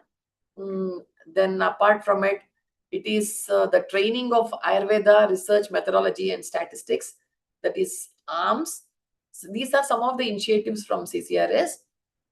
Now there is a new one, Sampada. I have just taken this example to tell you how it is being planned. Study and archiving of materials and practices related to ahara, dravya, and ancestral rituals. Why this should be studied? See, as we all know, when we were children, so many dishes were being prepared by in our house. Like, say, for example, shishkuli. We have that reference, chakuli. But these days, we often get that from the ready-made chakkulis, but we don't really, not many people will be having time to prepare those. Likewise, there is an erosion of data, whether it is related to ahara, dravya, we have compiled most of them. But then there is a gradual transition even in our food, the methods, the way that we consume food. So all this is being documented, and then it could be having a relation with rituals. Say, for example, when we have the distribution of buttermilk or maybe juice during the time when we celebrate Ram Navami. Actually, apart from that, there could be the other significance also, because that is the time of outbreak, and then it could be because it is usually during the time of April, May, when it is very hot. So there is a custom that addresses the problem. So all these things are being compiled in this particular project. Methodology is identification of geographically, culturally distinct zones, one district from each zone, and all that. Okay, all that is immaterial. Outcome I wanted to show you. Development of compendium, ethno-dietary practices, and identification of commonalities and variations in practices. Critical interpretation of the health relevance of practices. Okay, this is one of them. Then we also have a textbook, Biostatistics Basics to Advances, for PEG, PhD research scholars. You can visit the website ccrs.nic.in and you can order the books there. Most of them we don't have in Bangalore. We have to get it from Delhi only. So you can directly write to the headquarters and get it, research methodology and all that. Then PhD fellowship scheme that you are already aware of, that we are rolling out. CCRS is rolling out so many new programs, whether it is postdoctoral fellowship scheme and CCRS Prayatna, again for fostering scientific writing skills in Ayurveda. The optimization of the process parameters of a pulsed ultrasound assisted extraction for high quality kashaya preparation. There is one postdoctoral fellow in our institute who is doing work, who is working on this in Cary, Bengaluru. And you also have books available regarding the good clinical practice guidelines, good general guidelines for safety, toxicity, and then guidelines for drug development and all that, clinical evaluation of Ayurvedic interventions as a reference material. And you can search this Ayush research portal. I hope you have already accessed it. You're all tech savvy. This generation is so tech savvy. So you would have used this Ayush research portal to know what has been already done and how you have to go ahead further. Now, finally, what Dr. Supriya summarized, I'm also going to summarize the same thing. The term methodology, when we come to that methodology, why you collected certain data, what data you have collected, where you collected, how you collected, and how you analyzed. This forms the crux of it. Now, you might be thinking that I have given you very grandiose ideas, as I already said.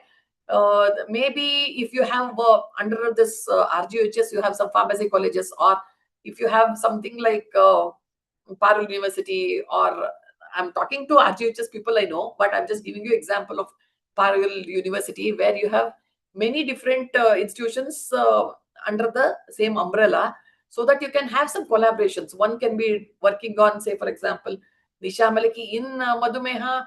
Another can be working along with the pharmacy college regarding the drug standardization. So various aspects of one particular thing, or maybe it could be pharmacoepidemiological studies, or finding sponsors.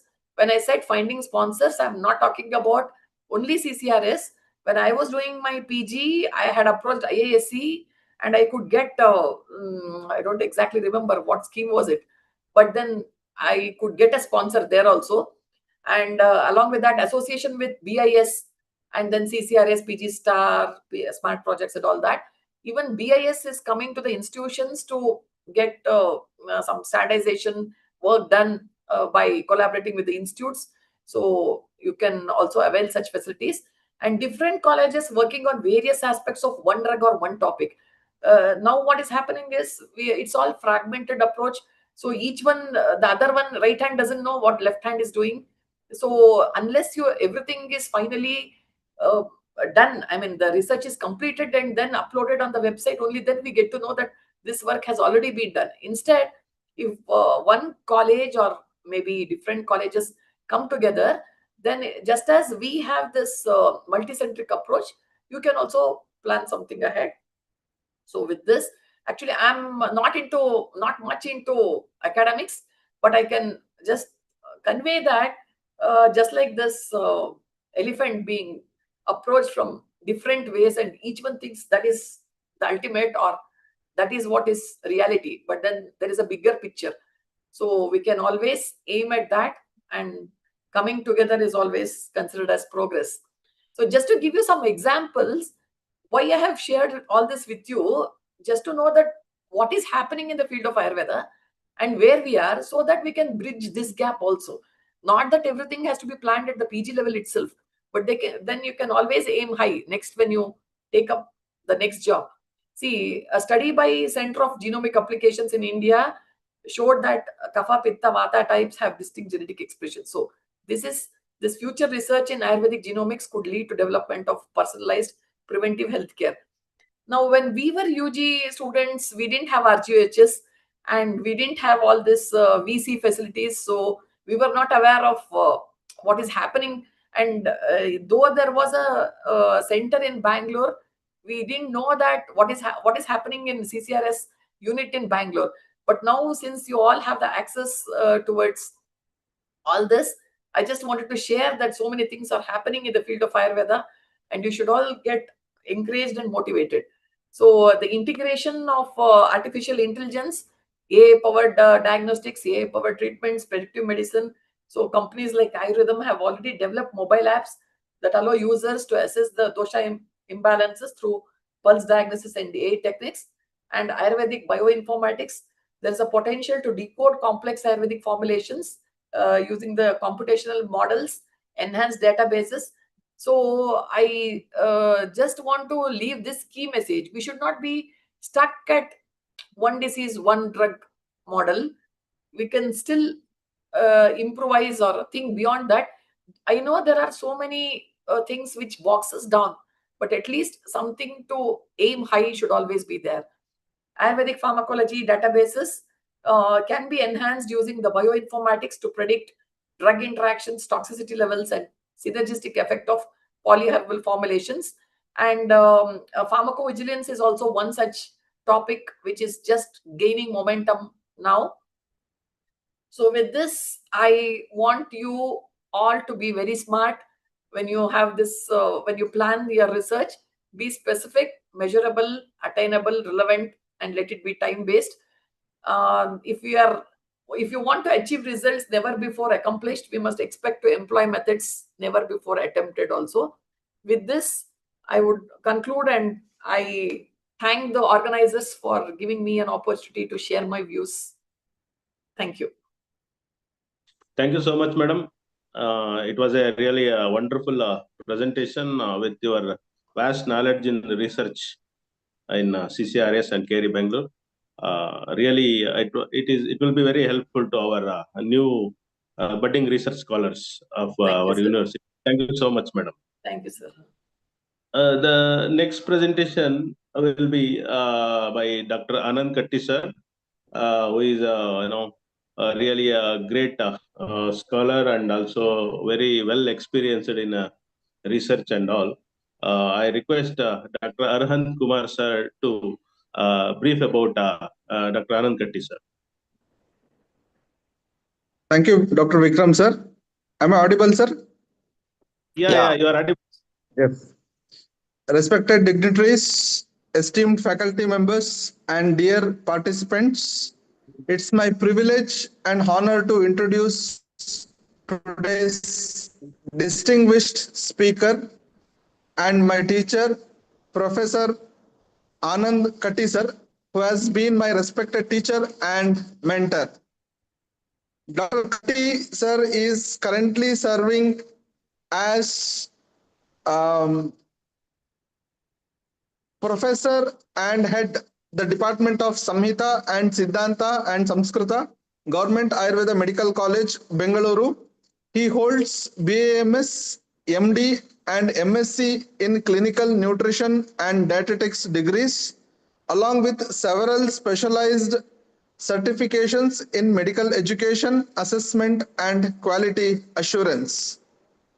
So he was the former editor-in-chief of RGUHS Journal of Ayush Sciences and currently a member of State HRD Cell, Department of Ayush, Government of Karnataka. And also he is the coordinator for the NCISM PG Preclinical Syllabus Committee. He has also served in several prestigious academic and administrative positions, including Assistant Registrar at RGHS, member of the Karnataka Government's Technical Advisory Committee on COVID-19, and Board of Studies member in multiple universities across India. Dr. Anand Katti sir has made remarkable contribution to Ayurveda through 71 research publications, 4 funded research projects, 1 patent, 112 invited resource person engagements, 8 guided postgraduate dissertations, and numerous guest lectures, conference chairmanships, and academic assignments at leading institutions. His unwavering commitment to Ayurveda education, research, and academic leadership continues to inspire students, teachers, and researchers alike. With great respect and pleasure, I invite Professor Dr. Anand Katti sir to deliver today's session. Sir, the virtual platform is all yours, sir. Thank you. Thank you. Thank you. Sabhaya Namaha. I hope I am audible to all of you. Can I get Yes, the sir. Yeah, audible. Audible, visible. Okay. Audible, sir. Audible. Yeah, I'll share my screen. Just a minute.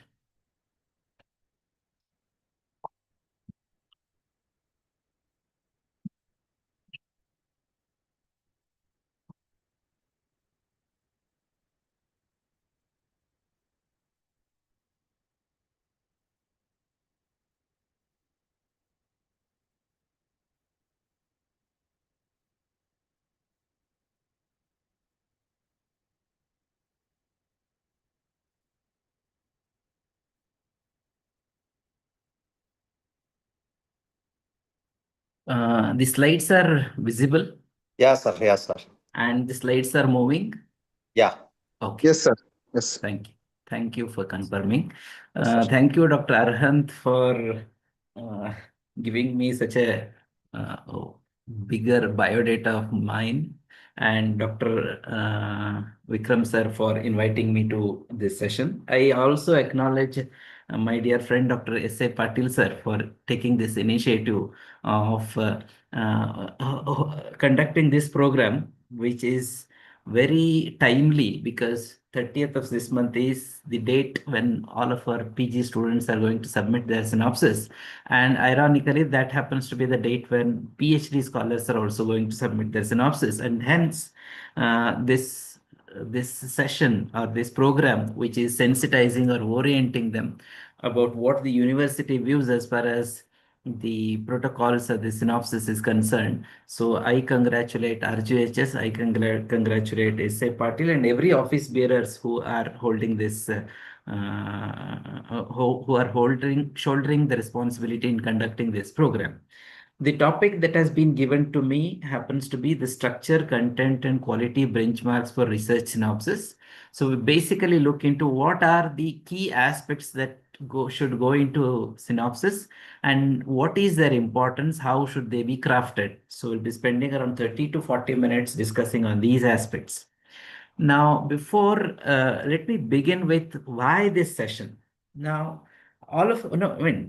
these programs are conducted quite often, but in spite of this, why this time it becomes essential it is essential for us to know it for many reasons. Now, earlier we had a PG syllabus of research methods and biostatistics, which we used to learn for 1 year. And before we could complete our examination, we used to prepare the synopsis and submit it to the university. Now, the university mandate was within 6 months, you have to prepare synopsis and submit. By the time I get to know what is the complete research method, my synopsis would be ready and we used to submit it. That was the status before. Now, with the onset of this competency-based dynamic curriculum, our PG scholars are completely exposed to the research methods and biostatistics in first semester within the first 6 months. So after having a complete thorough knowledge of everything, they will craft a good synopsis.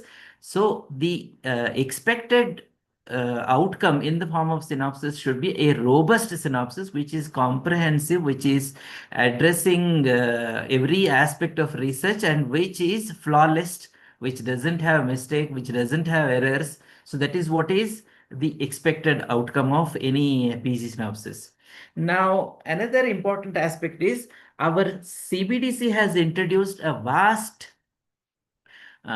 syllabus which is catering to every aspect of research methods. So when we look into the previous syllabus and the present syllabus is more practical, more grounded, more student friendly, more positively driven, more looking into what the future should be. I mean, one of the aspects that the people who framed the syllabus were mentioning is we should prepare a global standard researchers in the field of Ayurveda. By the year 2035, almost every PG student who is coming out of our institution should have a global leadership as far as research method is concerned, and that keeping that in mind, our curriculum is designed. And when the curriculum is designed in such a way, then we should practically implement it through our research projects, for which we need to prepare a synopsis. And there is another a loose connection or the loose linkage that is happening, because we we are teachers right now and we learned research methods long back. This is occurring with most of the PG guides, and the syllabus that was taught when we were PG student and the syllabus that we are dealing with are two entirely different. And if as a guide, if I am not updated, my student will be more powerful than me. So therefore, PG guides are also very much essential for them to get reoriented, get timely updated. So this is why this all activity is being conducted by RGUHS, that we need to be ourselves updated. Now, as far as crafting a synopsis is concerned, if we want to build a 3-story building, can I just ask a contractor to give me a 3-story building? No, I have to clearly tell where will be my hall, where will be my kitchen, where will be my toilet, where will be the ramp. So all that I have to prepare well in advance before he could start, or before he could keep a single step also. So that is precisely the reason why we need to prepare a synopsis before we keep a single step in research. So synopsis is basically a first step in conducting a good research. Now, this is pretty known to you. A synopsis is there any issue here? Sir, nothing, sir. Okay. Please, sir. Okay. A synopsis is an operational blueprint and not merely an administrative paper. We prepare around 5 to 6 page synopsis, which is basically a statement of intent, a formal declaration of the research goal by the researcher, which also talks about the exact methodology, the sequence of actions, and the executive strategy of his research, and setting a strict operational boundaries that I will do these many things, I will not bypass these things. Then it is a structured format, which if used as a tool by a PG student can build a career for himself, right? Ultimately, all the PG students at the end will aspire to have a good career, and here is another opportunity for you to build your own career on the topic that you want to succeed. So that is the purpose of any research synopsis is all about. And the central command, who are the people who will be seeing this research synopsis is an important, because we need to keep their mindset and prepare accordingly. So synopsis is basically a master blueprint. It's a scientific roadmap and foundational planning document which is known to everyone. And the non-negotiable rule here is no good research begin with a good synopsis. Without a good synopsis, a good synopsis is very much essential for a good research. A good synopsis may lead to bad research, but a good research cannot come with a bad synopsis. This has to be kept in mind. So a research synopsis will be basically reviewed by the experts. It may be starting from the guide. It can be starting from the institutional research committee. It can be the ethics committee. It can be the university reviewers. Okay, all these are the people who will be observing, who will be carefully seeing, reading everything that is written. Now, why I am telling this is because when you are as a student presenting before us your synopsis and we ask certain questions, you are in a position to answer the questions. But when these are submitted to university, all the answers had to be provided by the synopsis itself. You are not going with the synopsis. So you have to make sure that your synopsis covers or tries to answer every possible question that may come in the mind of a reader. So that is very essential. Okay, going further, another important aspect of a synopsis is we generally say ideas do not fail, but structures do. Now, if I want to build a very good plan, if I want to do a very good research, I have 10 things in my mind. In my mind, every idea is a novel, every idea is a great. But only problem comes when I start working. So therefore, synopsis review committees rarely reject a proposal due to lack of ambition. If ambition is visible in most of the synopsis. But rejection occurs because the proposal is inadequately conceptualized, it is poorly structured, and it is methodologically very weak. So we need to remember a thorough, proper conceptualization and proper structuring, and its methodology should be very robust so that our synopsis will be successful, whatever be the question thrown at it. Now, looking at the core content or the core pillars of any protocol architecture, there are some universal core, which are irrespective of what kind of research you are doing. Now, as a PG student of belonging to 18 different branches of Ayurveda, you may have different type of approaches, different type of topic. But however, administrative information, the background, research question, objective, core methodology, these headings are common for anything that you write. However, conditional extension may occur. If it is a human clinical study, it is a human study or a clinical study, you have certain extra things to be added. If it is an animal research, your synopsis will take a different direction. If you're talking about drug standardization, etc., you have different subheadings in your methodology segment. If you're qualitative, if you're involving qualitative methods, then your test of significance will be different. So these are the conditional extensions which are applicable based on what specialization you are in. And as far as execution is concerned, we need to remember ethics and safety of the patients. We need to remember how we'll disseminate the knowledge. And there are certain annexures that need to be prepared along with the synopsis. Simple annexures can be the case record form or the patient information sheet or the consent sheet. These all become the annexures. So these are the three important pillars of any protocol. Now, and before coming to the subject proper, let me introduce you this 7 structures also, which are also have to be remembered Some of them have already been featured by the previous speakers, but they spoke with the focus on identifying or framing a good research question. Maybe it was a thrust area, maybe it was a research topic, but here it is more concerned about converting what all is in your mind and brain into a 5 to 6 page document, which we call as synopsis.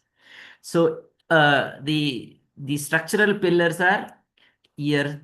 Our synopsis topic should be scientific. It should be grounded on proven methodologies. It should be novel. Already mentioned, some amount of newness should be there in any research. It should be feasible. I cannot aim something something big, working in a remote place or working in a college with minimum infrastructure.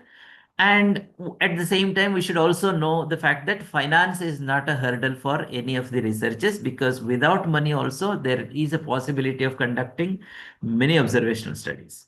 So we should make sure that our research question is feasible, it is ethical, it is relevant, it is timely. I can't find the treatment of disease which doesn't exist now. So it has to be relevant. It has to be clear. This is important for me. It has to be clear with absolute precision. The wording that I use, the grammar that I use, the sequence of ideas that I communicate, all should make a difference.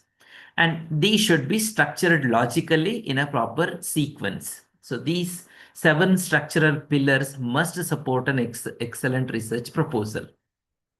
Now, what are there in a research proposal or research synopsis? We generally see there will be a title.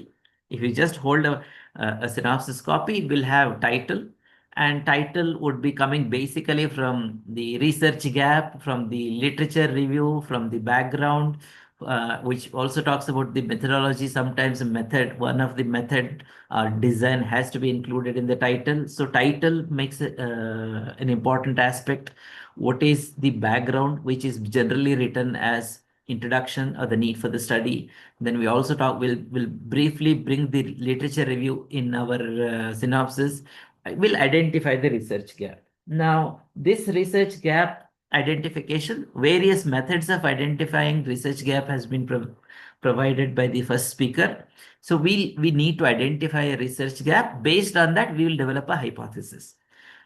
Based on that, there will be aim, there will be objectives, there will be hypothesis, there will be methodology, there will be statistics, there will be ethics, there will be references. So these are roughly the key components of any good synopsis.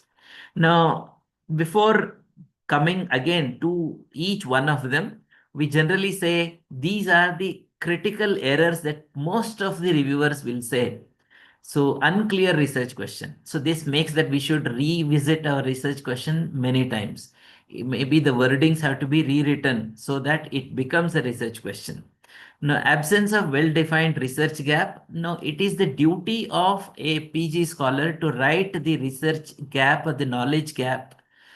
The way the problem was identified, how the research question came into his mind in the introduction segment itself. It is very essential because it is his work. How this idea came to him, he has to write it.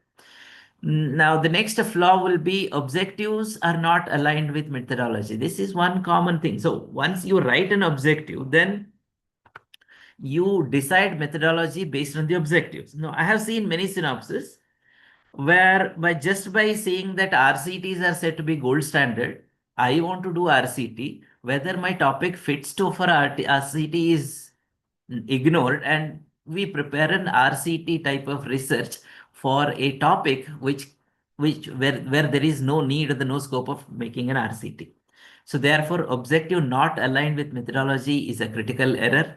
Inappropriate study design. A list of study design was presented by Dr. Shubhashri Madam. We should make sure what is needed for what type of research question.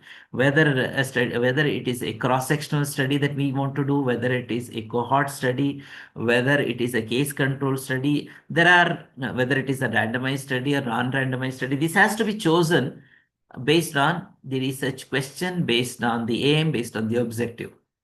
Now, next error that we generally see is an incorrect or unjustified sample size. Now, this is coming in a big way these days, because earlier everyone would be, I mean, most of the reviewers or the experts, the guides would not attach much significance to this number. Just there was most of the synopsis in the past had got a very one number, that is 30. Maybe it suited one test of significance. That's why the number 30 came. Number 30 is such a number that we get to see most of the research is conducted. Most of the clinical research, what is the sample size? 30. How the 30 came, nobody knows. Now, one reason I already mentioned, and that may be the reason. Now, that is not going to be the case today, right? So you need to calculate the sample size based on your research question, based on the data, based on the statistics that you are employing, based on the effect size. There are certain parameters on which the sample size need to be calculated, and one should be aware of this also. Weak or inappropriate statistical analysis plan. Now, now also our PG, many PG students in my institute also come. Can we write an appropriate statistical tool will be evaluated, will be used? Is it okay? No, certainly this is not okay, right? When you have learnt statistics for 100 marks, when you know every nook and corner of statistics now only, then what is point for you to write such sentences? You have to say whether you need a parametric test. You have to say whether you need a non-parametric test. You have to tell all aspects of what is effect size, sample size, what would be. So the statistics should become an essential component in your methodology segment. This error should not be there.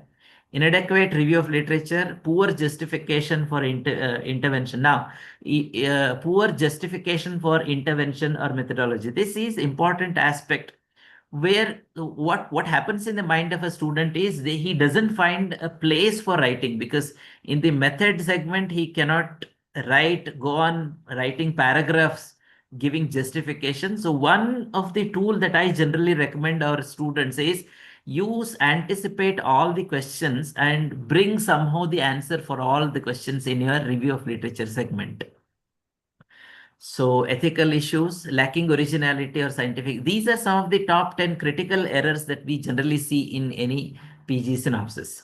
Now, looking into the RGHS template for synopsis, these are the headings under which you need to write your synopsis for Rajiv Gandhi University of Health Sciences.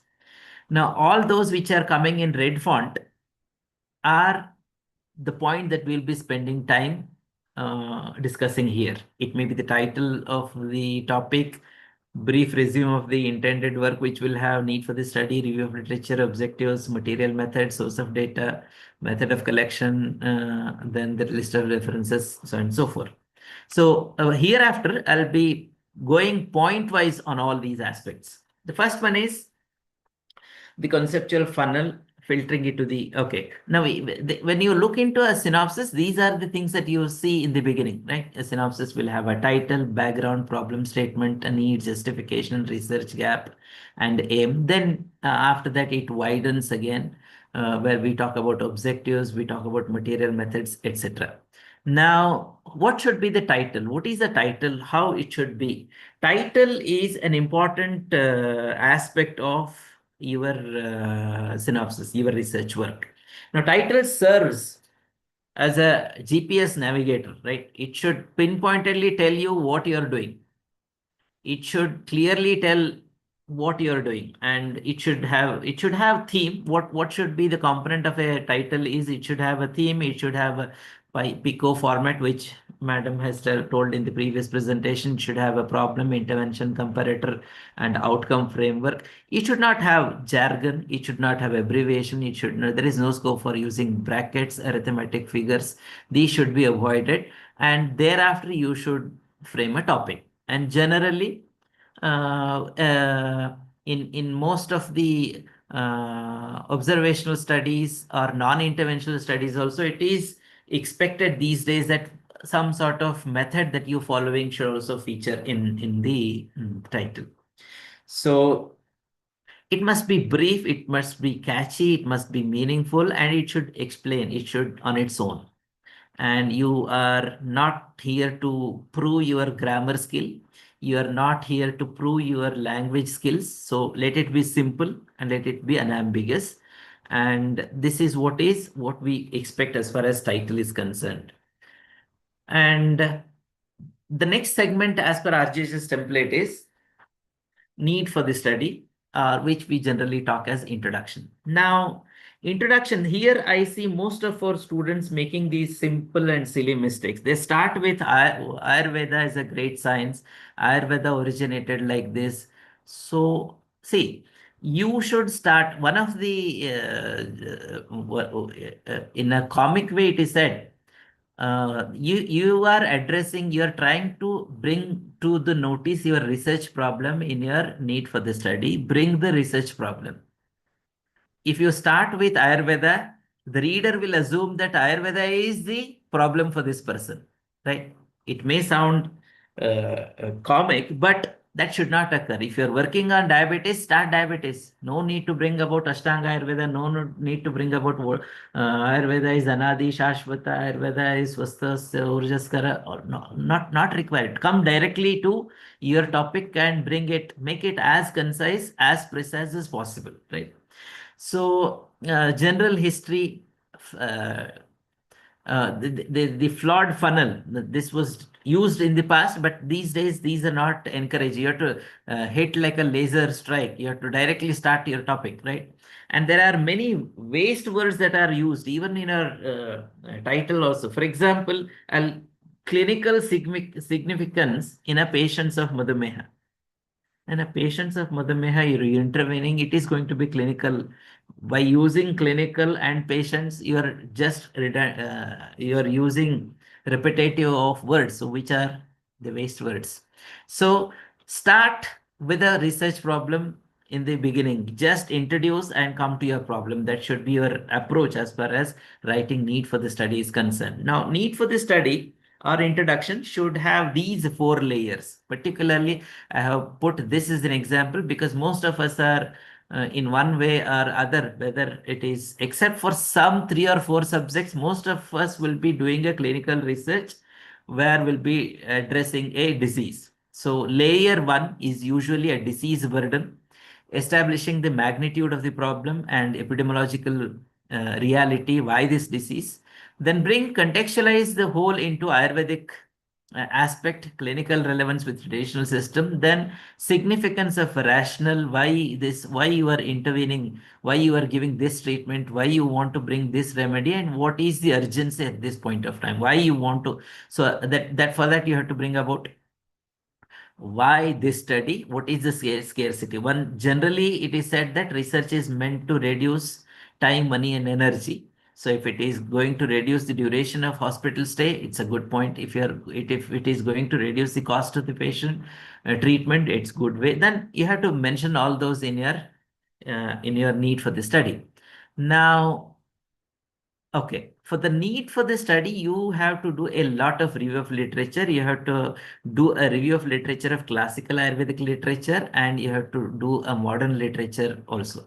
Now, why this becomes essential is most of our synopsis, PG synopsis, would have information related to modern medical science, which is outdated, right?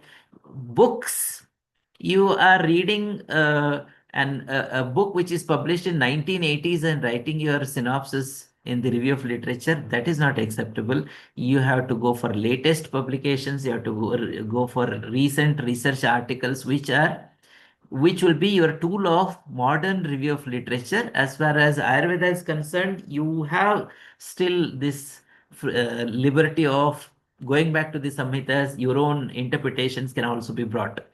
So this is very essential as far as writing a good review of literature, good need for the study is concerned. Now, ideally, a research need for the study should include or should come how this research question bridges the gap. Now, the knowledge gap has been identified and how your intervention or your research is going to fill up the gap. So from what is known to what is unknown, this is how it has to be written. and there are some aligning research questions with the structural framework. There are some frameworks already laid down, and finer has been already discussed. Now, after writing your introduction, you have to be in a position to say that whether it is feasible, whether it is interesting, novel, ethical, and relevant. You have to bring it. You have to self-assess. Now, there has to be some assessment. You have to do self-assessment of a synopsis. You have to do peer assessment. Your friends should read and comment. After this only, you should go to guide and your other department experts where you present. After that, you go to the institutional expert. Then you go to the ethics committee, right? At all stages, you have to do fine tuning, and you have to go make sure that your synopsis or research question meets the finer criteria, SMART criteria, PICOT. If you add time to the PICOT, becomes PICOT. Then for phenomenon studies, you have population exposure and outcomes, which and this spice, etc., are not for clinical researches, so we'll not talk about that. So these, whether my topic is there any issue? Am I audible? Yeah, yes, sir. Yes, sir. You are audible, sir. Okay, I'm getting some phone calls from the participants, so It's okay. Clear, sir. Very much Okay, clear. okay, thank you. Now, after writing an introduction, the next thing that we need to be very careful with is the objective segment. Now, most of our students are unaware of the distinction between an aim and an objective. Now, aim is a broad, singular, abstract purpose. It's a one sentence. Most of the times, aim is visible through your title. So it's not necessary for you to write the aim again, right? So to achieve this aim, we will keep some 4 to 6 simple objectives. These are the small steps that I will be keeping to achieve a bigger aim. So objectives are the structural pillars and must be as mentioned. So they should be divided into primary, and they can be divided into primary and secondary objectives. Now, as a PG scholar, whenever you write an objective, then you just read it and ask this question: is it specific? Yes, say yes. Is it measurable? Is it achievable? Is it relevant? Is it timely? So you write an objective, then you ask yourself whether it is, then that's it. So you have to write the objectives. 4 to 6 objectives are essential for any PG synopsis. Now, the next one is hypothesis. Now, here also I see some of the common errors that PG synopsis will have. Now, we also always believe that our assumption is our belief is because we don't want to be biased. Right. The default assumption is that there is no significant difference or relationship or effect caused by my intervention. I'm giving a drug on a disease. I assume I start with an assumption that this is not going to be working. Now, if through my research, if it is proven wrong, then I will say that it has worked, which is going to be an alternative hypothesis. So null hypothesis is the beginning sentence, and whether the null hypothesis is accepted or rejected decides the alternative hypothesis. Now, this is there as a template, but we should know that we have 2 types of researches. One is known as exploratory research and the other one are known as confirmatory researches. When you have confirmatory researches, hypothesis becomes essential. But when you have exploratory research, when you are analyzing a drug, when you are critically studying a manuscript, when you are exploring something, then the scope of writing hypothesis becomes minimal. Or when there are absolutely exploratory studies, there is no need to write any hypothesis also, right? Hypothesis is more applicable for confirmatory studies. So for those who are particularly students of Samhita Siddhanta, when they are doing a literary research, for them, think twice whether you need a hypothesis or not. No, doesn't mean that all literary researches don't need hypothesis, but not all require hypothesis. Now then, the next segment that I'm bringing before is the structure of literature review using a pathway. Now, this is another aspect where I see students write in Charaka Samhita. This is, they will give a heading Charaka Samhita and go on writing 4 sentences. They'll write Sushruta Samhita, go on writing 4 sentences, and they said, this is my review of literature. Dear students, this is not the way of writing review of literature at all. It is 4 to 6 paragraphs that will be writing on the key aspect of your research, on the key aspect of your research question, on the key aspect of the disease on which you're doing research, on the key aspect of the intervention that you are trying to use, on the key aspects of method that you are following, right? All these should be brought in such a way that they are connected, they follow a temporal sequence. Like that, you have to write 4 to 6 paragraphs of review of literature, for which you will have to put superscription and write references. Now, many times it so happens that the students are getting confused with what is to be written in review of literature and what is to be written in reference segment. And review of literature most of the times become reference itself. Now, remember, you have to bring information in review of literature segment 4 to 6 paragraphs. And there are certain models. You can start from general to specific, or you can start with problem, cause, solution. Now, on the other side of the screen also, some instructions are there. Confine the review to strictly scientific literature. You cannot use the popular publication, news articles, or periodicals, etc., as an authentic information. Now, mention the chronology properly. And of course, for this, you might have read too much information. You have to reduce it to required information only. And as I was mentioning, when the synopsis is subjected for presentations, many participants will ask many questions, right?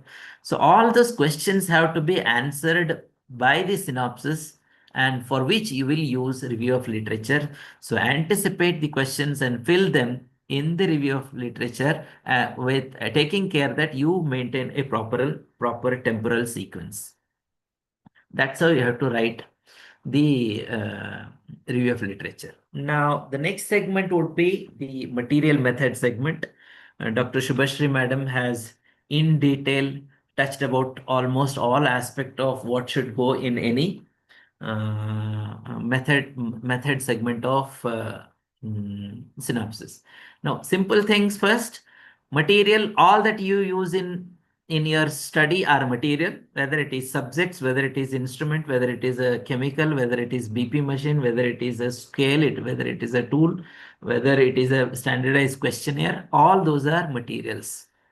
And how you are using them, what are your way of getting the data, how the data will be generated, how the data will be analyzed, exact sequence of procedures that you will be following becomes a method segment. So this should be firmly grounded in the mind of each PG student, and thereafter you can start writing the material method.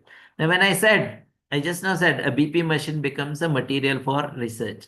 Now, when you craft a research synopsis, material method should contain non-obvious things, right?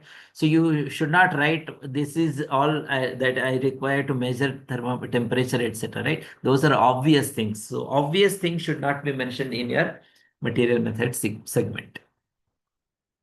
So the methodology engine, okay, all of these are interconnected. Now, all these study design, study population, sample size, randomization, all these are connected. And if one fails, the system itself fails, right? All these are, all of us are using 2 or 4-wheelers, four-wheeling vehicles, right? So you can either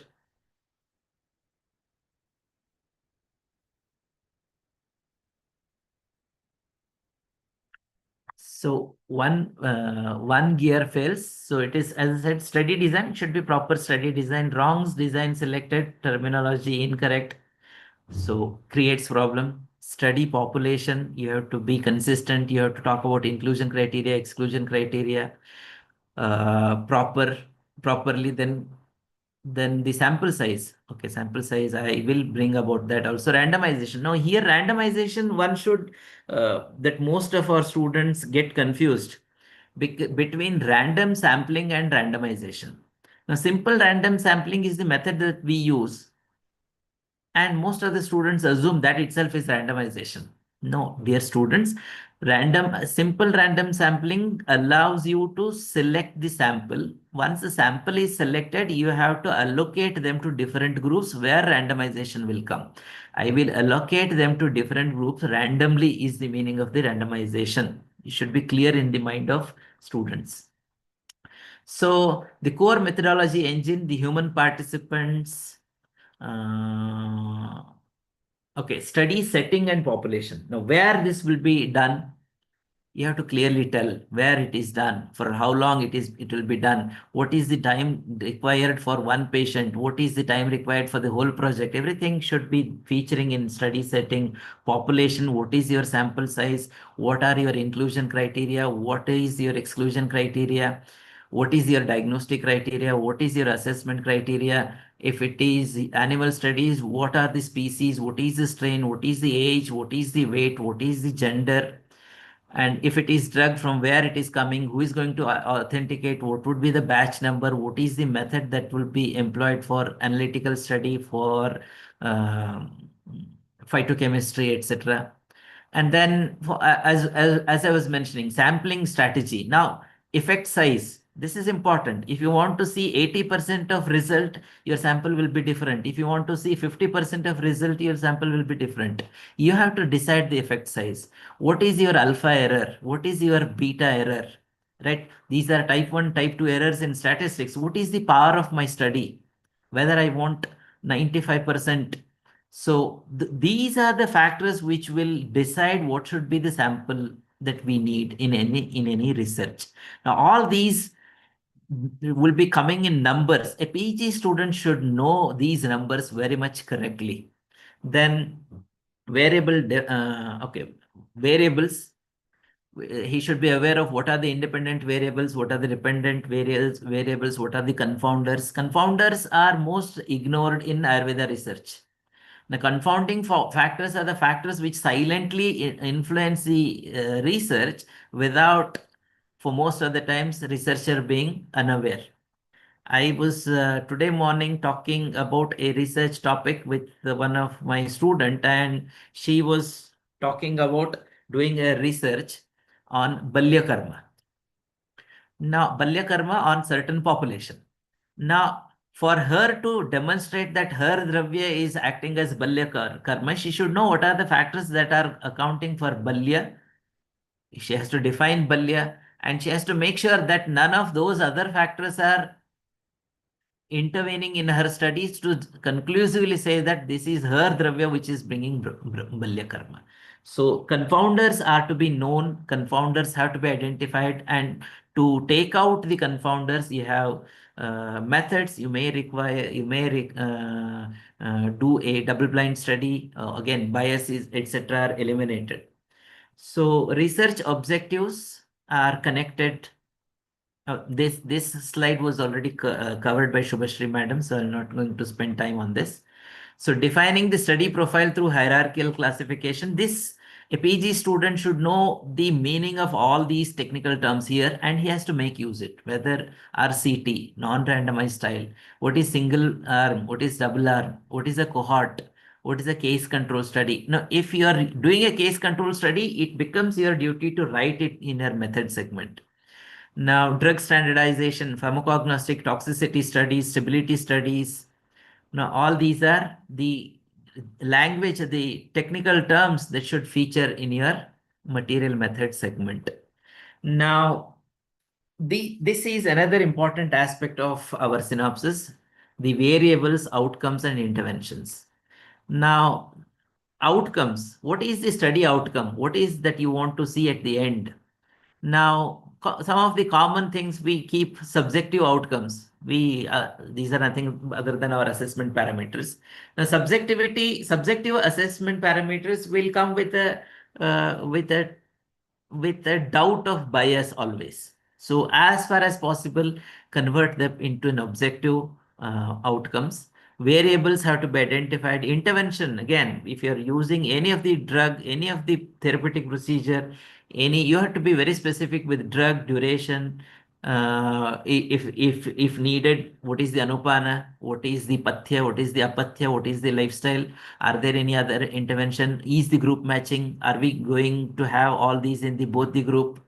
And then we should always see whether the compliance is being done, whether you have given a medicine, patient has taken home and he's not consuming. After some days and he comes and says, I have consumed all the tablet that you gave. Then what is your method of confirming it? So there has to be a compliance monitoring system, whether you ask him to bring the unused tablet, whether you're asking him to keep a track of what he's consuming on a daily basis. So these are the things that you should remember and should write also. What is your strategy for compliance monitoring? Who is the control or comparator? Placebo, if whether it is justified or not.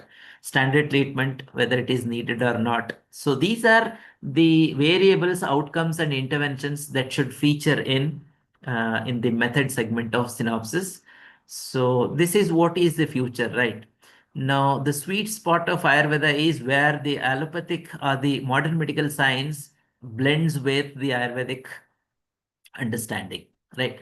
So this is, it has to be kept in mind. It has to be carefully throughout your research. You need to keep an open eye, because this all will help you write a good discussion at the end. Now, this we have already mentioned. Sample size, how to calculate, the statistician will tell. Now, this is another important aspect that I generally see in most of our students is they you discriminatingly write the exclusion criteria. Now, what it means? Now, when a patient comes for any clinical trial, initial assessment will be done, initial screening will be done. We'll see whether he is qualifying to be included or not. Then I have a stringent inclusion criteria. I diagnose him. I may use ICD 11 guidelines. I may use our own Shastrokta Lakshana, etc. I keep other checks also. I will take into age, socioeconomic status, etc., and prepare a good inclusion criteria. Now, after that comes the exclusion criteria. And the point that I want to emphasize here, if, for example, if you're written inclusion criteria age 18 to 60, then you are not supposed to write less than 18. I'm going to exclude, more than 60. I'm going to exclude. No, that is already exclude. No, exclusion criteria will be applied to those whom you have included. Now, first of all, if your inclusion itself has removed someone, there is no need to write those things in exclusion criteria. Those who are willing to give consent, etc. So these, I mean, you have written in the method that I'll take consent, then no need to write all this. So this is what is one of the common error that we should know. This picture will give you a proper idea.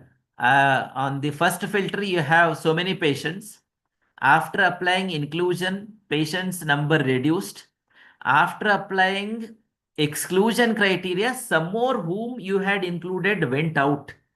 So then you are having a study cohort. Study cohort is a group on which you will be conducting your interventional study.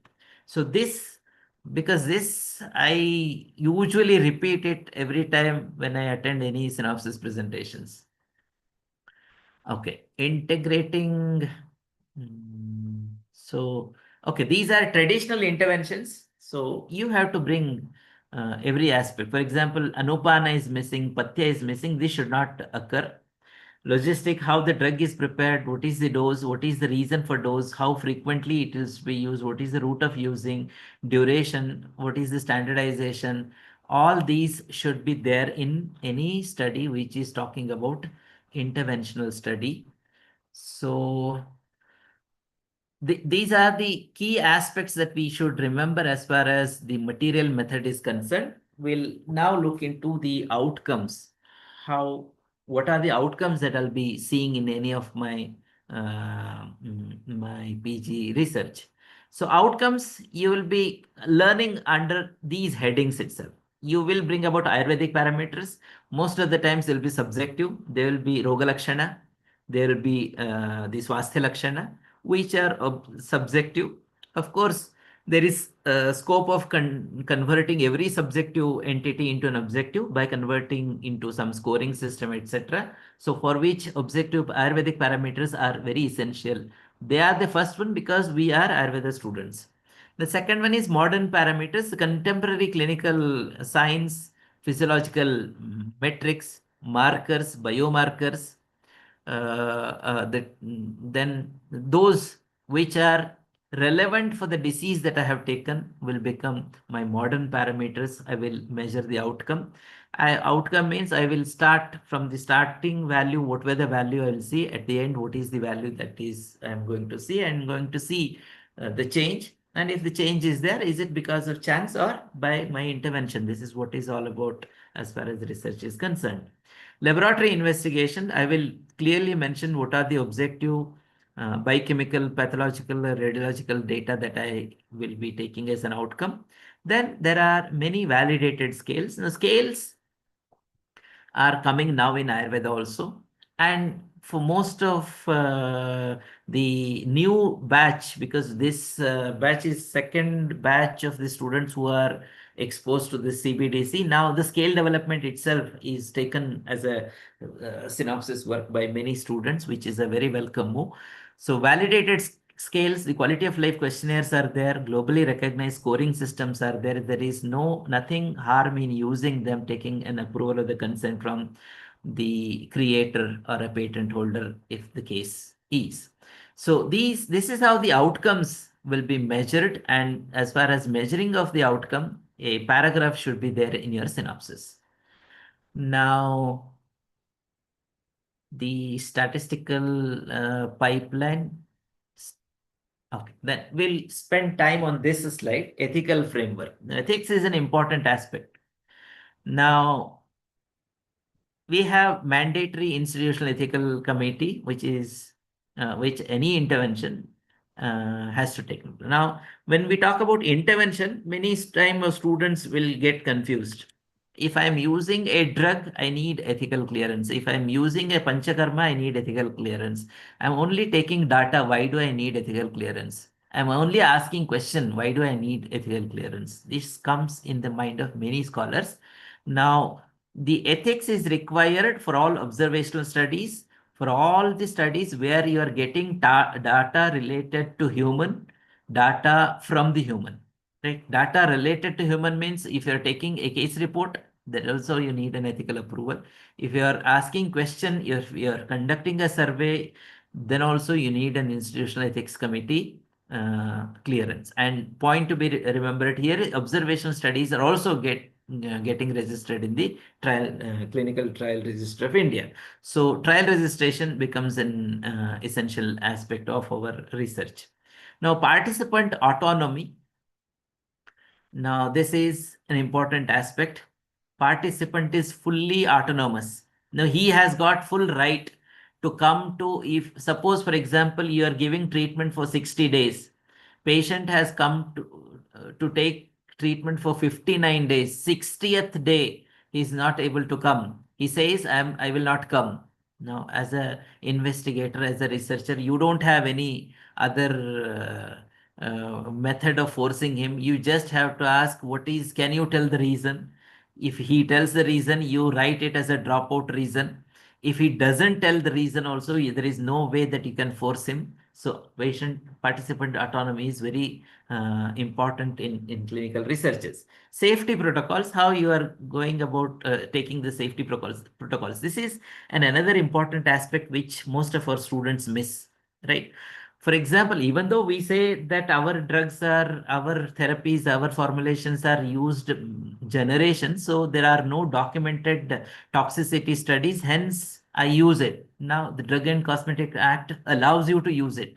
But as a standard protocol, there are some things that you should remember. Safety protocol should be there. Now, some basic parameters you have to go on observing even with your intervention. You have to go on measuring blood pressure. You have to measure the blood parameters so that some safety is tested of the patient. So this is something most of the institutions routine investigation is done in the institution itself. They need more, and most of those at least in the government sector, no need to pay also. So for them, these safety protocols is very easily implementable. Now, okay. So these are some of the aspects of ethics that you should know. So ethics committee will have questions on all that you do, all the intervention that you do, and you should be in a position to give an answer appropriately. At the same time, you have to prepare a patient information sheet, which should be appended to the synopsis. And most of the times in Karnataka, we prefer bilingual. English and Kannada would be the language where a patient information sheet is prepared. And along with that, case report and consent form also need to be prepared, and they should be subjected for ethical clearance. Now, ethical clearance doesn't only, synopsis is not going to be sufficient. They need case report form as well as patient information and consent form. Now, we'll be in the next 5 minutes, we'll be spending time on some of the key major type of research that are conducted in Ayurveda colleges, and what are the specific or rather study design specific or branch specific methods that need to be coming. So branch 1, I have titled it as human clinical and observational extensions. Branch 2, I have made it as laboratory and drug and pharmaceutical extensions. Branch 3, qualitative survey and systematic review extension. Now, branch 3 is a very rare commodity in Ayurveda. Systematic reviews are not there in Ayurveda yet, and meta-analysis is very far from the Ayurveda people. Now, for which, once I prepare a synopsis, I will cross-check. Now, when it is a human clinical studies, I will go to Equator Network and download Spirit guidelines and check for the items that are there in the Spirit guidelines. All the items are there in my synopsis or not. I will cross-verify and confirm. Now, like that, I will do it using a consort guideline, consolidated standard of reporting trial. So my synopsis will have all the aspects that are listed in the consort guidelines. And like that, we have template for intervention, description, and replication, so these are for clinical studies. I will cross-verify with Spirit guidelines, consort guidelines. For observational studies, I will cross-verify my material method segment with strobe guidelines, right? So strengthening and reporting observational studies is a strobe guidelines, which is designed how an observational study should be conducted. If my study is an observational study, my synopsis, I will cross-check with the strobe template. And if it is diagnostic accuracy, I will go for starred guidelines. And as I was talking, I will go in for arrive guidelines if my intervention is on animals. I will talk about housing. How do I keep the animals husbandry? What is the food that I'm giving? How do I randomize them? If they need to be sacrificed, how do I sacrifice it, etc. I will write in my material methods. I will make sure that I follow arrive guidelines, which are in tandem with CPCSCA. Point to be remembered, CPCSCA is now renamed as CCSCA. P is remote. Drug standardization. If my study is drug standardization, then I will keep in mind the Ayurvedic Pharmacopoeia of India. I will talk about organoleptic evaluation, microscopy, physicochemical test, advanced spectrometry, stability studies, etc.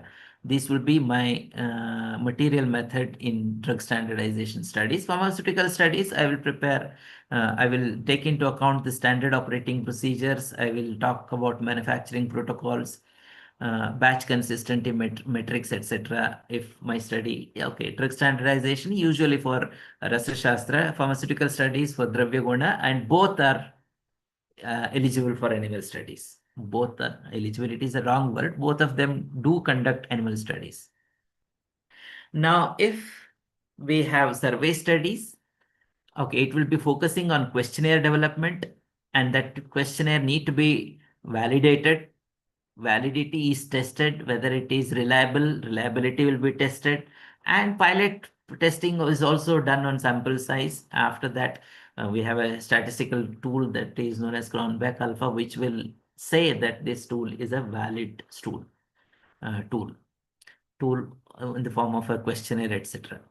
Then qualitative research and systematic reviews, I was telling that these are not yet fully ingrained into the Ayurveda practices. Even the highest centers are also not giving enough of researchers belonging to this area. So, and it is not expected for a PG student to go into those domains also. So execution.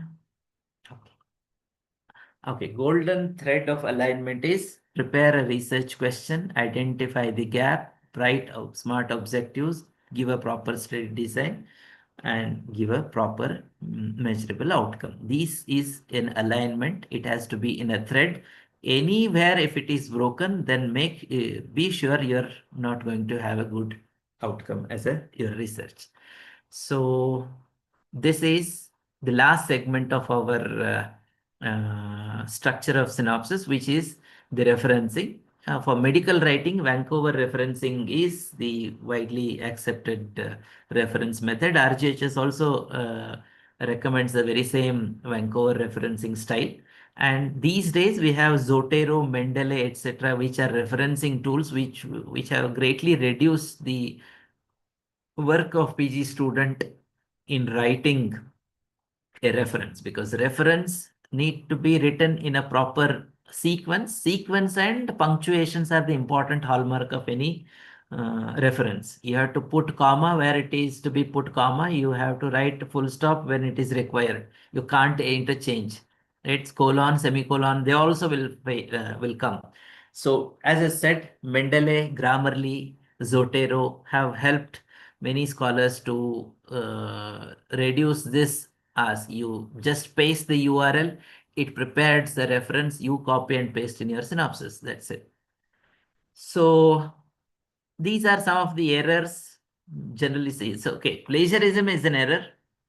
Undefined abbreviation. Now, this is one of the important. Now, you start in your body, you are writing abbreviation.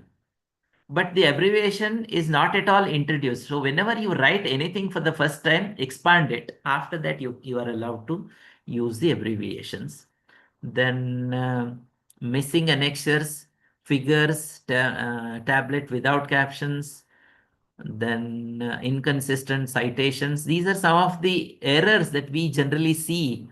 It may be grammatical error, maybe sequence is not properly placed, missing. Okay, last word is missing Gantt chart. Now, Gantt chart is a chart that a student should prepare as far as the timeline of his intervention or his research is concerned, which your syllabus also talks about it, and there is nothing wrong in appending that along with your synopsis. So this is what I said as far as structure is concerned. But when you sit for writing, the sequence is different, right? Document architecture, I have said, it is title, need for the study, literature review, methods, objectives, so on and so forth. But when you start writing, first you have to identify research problem. First write research problem. Then write your objectives. Then come to methodology. Then decide a title. Then come to the need for the study. Then write everything that is required in literature review of literature, and then end your synopsis with references. The construction sequence, practical workflow should be starting with research problem. Second is framing objectives, then come to methods, then come to title, then write need for the study, then write review of literature, then end with references. So, okay. So this is going to be my last slide. We are right now in the beginning, a blueprint phase. A strong synopsis only can lead to a good construction phase, which is going to be a good research implementation. And that only can bring you a strong dissertation. A strong dissertation should be good enough for you to build a career out of this topic. So with these inputs, I stop talking. I extend again congratulations to the organizing team and thank the organizing team led by Dr. Patil sir, for giving me this opportunity to share some of the points that I wanted to highlight before you. And if there are any questions, we'll take the questions. I am done from my side. Thank you to RGHS. Over to you, Vikram sir. Thank you so much, sir, for the wonderful presentation. And hopefully, our budding research scholars will definitely follow the guidelines what you are given. It was a very wonderful, guidelines, and it is totally covering everything, each and every point. Nothing is missing, and really, eye-opening for our research scholars, sir. Thank you so much for your Thank you, presentation. sir. Today, Sir, there are questions. If you don't mind, I'll take the there are questions in the Sir, chat box. please answer first, please. Okay. Yes, sir. Yes, sir. Okay. Okay. One question is there. In a clinical study, is it required to include literary source under source of data? Now, this is a practice that has been done since years. Now, I have to bring before you one sad aspect, that this research template or the synopsis template that we have in our hand is the template that I used when I was PG student. So there is no evolution that has happened in this. So it is time for us to make a synopsis template suited for each. For example, if there is a manuscript study, I will prepare a template for manuscript study, and the student will prepare synopsis accordingly. So this should answer this question. In clinical study, is it required to include literary source under source of data? It's not necessary. It is a part of your review of literature. You need all that you write, you're writing in your material method segment is what you are really doing, right? So you here through your when you write Charaka Samhita, and it's only your reading. This reading will help you do an intervention. An intervention is what we want you to write in your material methods segment.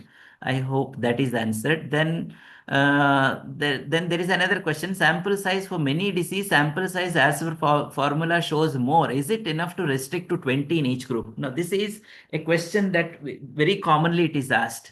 Now, the answer for this question is yes. This is for the reason that I have a statistical tool which will give me a number. That number may not be practically possible for me in my institute. So that allows you to take the numbers that are given by the institute. I have a hospital data according to which I have so many number of cases coming here. So I cannot meet that many numbers. So I will reduce it marginally to this number. Now you have to disclose this also in your synopsis that I have reduced it to this number for this reason, then it will be acceptable. If you don't write the reason, then the chances will be the question will be coming. You have sample size that many, you are only working on the 20 patients. How can it be acceptable? Now, for it to make acceptable, you have to give a reason why you have reduced the sample size, and there are scientific ways of reducing the sample size. The next is there is why clinical subjects should do only clinical studies, why experimental studies are not accepted for clinical subjects. So many research questions we cannot directly try on patients ethically. Okay, this is also an important question. But the point need to be remembered. The first session of today's discussion was on a thrust area. Now prior to this, every specialty person would do everything except for what he want to do or what he should do. That was the status. Now, with the mentioning of thrust area, at least some direction has been given to our synopsis that we will be working on this. Now, why clinical subjects should do clinical studies? Now, clinical subjects should do clinical studies for the simple reason that all the preclinical, paraclinical studies have to be converted at some stage to clinical studies only. Now, I will develop a drug in my lab, but ultimately I will have to do a clinical study to bring it to the market. Now, that is the reason why the clinical studies become important. Now, there is one scope for converting already used drugs into laboratory or preclinical studies, which we learn under the type of research is called as reverse pharmacology studies, which generally are done by the people of Rasa Shastra Dravya Guna. So there is I mean, when you want to do a research, the whole universe is offering you hundreds of topics. So let us stick on to our own theme and do some great works. So that is my take on this question. Do we need to include mesh words and Boolean words, etc., details in literary review? Now, this is mesh words and Boolean words are the words that we use to streamline our review of literature. So for review of literature, I use some keywords for which I will use these tools, and that is only for reviewing the literature. Now, I read hundreds of literature. Based on that, I would write 4 to 6 paragraphs in my review of literature. I don't have to write how I did the review of literature in review of literature. So therefore, there is no need to include mesh words. And this, remember, if it is a normal synopsis, there is no need. But it becomes essential if you are talking about systematic reviews. There are some studies which we call as systematic reviews. Then there, how did you do the literary search becomes a question for which you have to mention what was your search strategy. So that answers the question. Then is it must that we should use drugs which has reference, or can we use Anubhuta Dravya or new drug as per your practice? Now, research question is a complete domain of researcher. Now, what is see, which has a drug which has reference is already used. A reference has come because it is in use. So it is not necessary that you always should find a reference in Samhita or Nigantu and do a clinical study. An Anubhuta Dravya can be taken forward and validated. A new drug, if you are assuming and if you are scientifically in a position to say that this may act, you can do researches on new drugs also, and it can be as per our own practices also. This is also possible. Okay, the last question is, what are the number of studies that must be written under previous works done? Is there any rule for that, sir? No, I was mentioning just now because this is a part of review of literature. Earlier, it used to be, the people used to be writing the literature review only from the books and the samhitas. They were not seriously reading the research articles, dissertations, and publications. So then people made this as a mandatory that you have to write 2 or 3 previous researches conducted on this topic. So that's it. When the new template comes, maybe it will not be there. Can we study a new drug without DGCA approval? No. Now, this is not possible. Any new drug, if it is absolutely new molecule, then director controller has to approve. Without that, even without that, ethics committee will not approve, right? To go to ethics committee, you need to have DGCA approval if it is a new molecule. Yes, sir.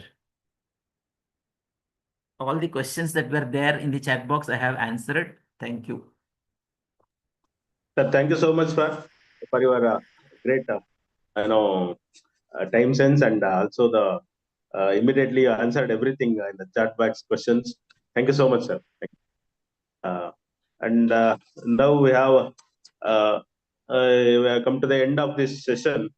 With us now today we have Dr. GM Sanjeev sir, Director CDC RGUHS Bengaluru, and sir is the backbone for conducting all these type of activities from the university side. And now I request our sir, Dr. Sanjeev sir, for the concludatory remarks. Sir. Good evening. Good evening, sir. Well said. It is not alone me. It is definitely a teamwork of our Dean Sanjay sir, Siddhan Patil, and our Liladhar. Anyway, like all these things went on, and probably it's already too late for me to talk about, and already 2 days you have spent, and it was a wonderful sensitization and reorientation. Probably instead of putting a reorientation, I say orientation, we need continuous update. It's good, the initiation taken by our BOS and our deans, so that this is definitely is going to helpful for our postgraduates, PhD scholars, and as well as guides. On the part of our university, with the leadership of our dynamic vice chancellor and our team, we are doing all these things so that we have to cope up with the speed. Especially, as you know, in like our Bharat, our Prime Minister's aim is also to integrate Ayurvedic medicine with our allopathy and other all things. We have to do some good and a standardized research where we can publish, and probably we should aim for an really good meritorious things in future, so that patents and all those things are in our mind, and we are on to that roadmap. In the meantime, my towards my university, we are worried, and I'm telling my guides and my PG students, only submission. We are initiating submission of synopsis is a time based. You can't have your own luxurious time once you join the course. This is also important for our guides also to monitor all these things. Now, all these days, we are not going, we are not implementing any fine or such things. Now, university has taken a decision to implement for a late submission of synopsis, as well as submission of your thesis. So keep it in mind. I ask and I put forward this to both guides as well as students to look into that as serious things. Once you join, please do the your preliminary work. Please submit the synopsis. Probably a few may get first time itself it has been agreed. Probably second time it may go for a rejection and review, and once again it may go for review. All this keeping in mind, have a good buffer time, so that it's always good for a student to monitor and as well as to do your good research. Otherwise, only with the synopsis itself, it will kill your most of your time.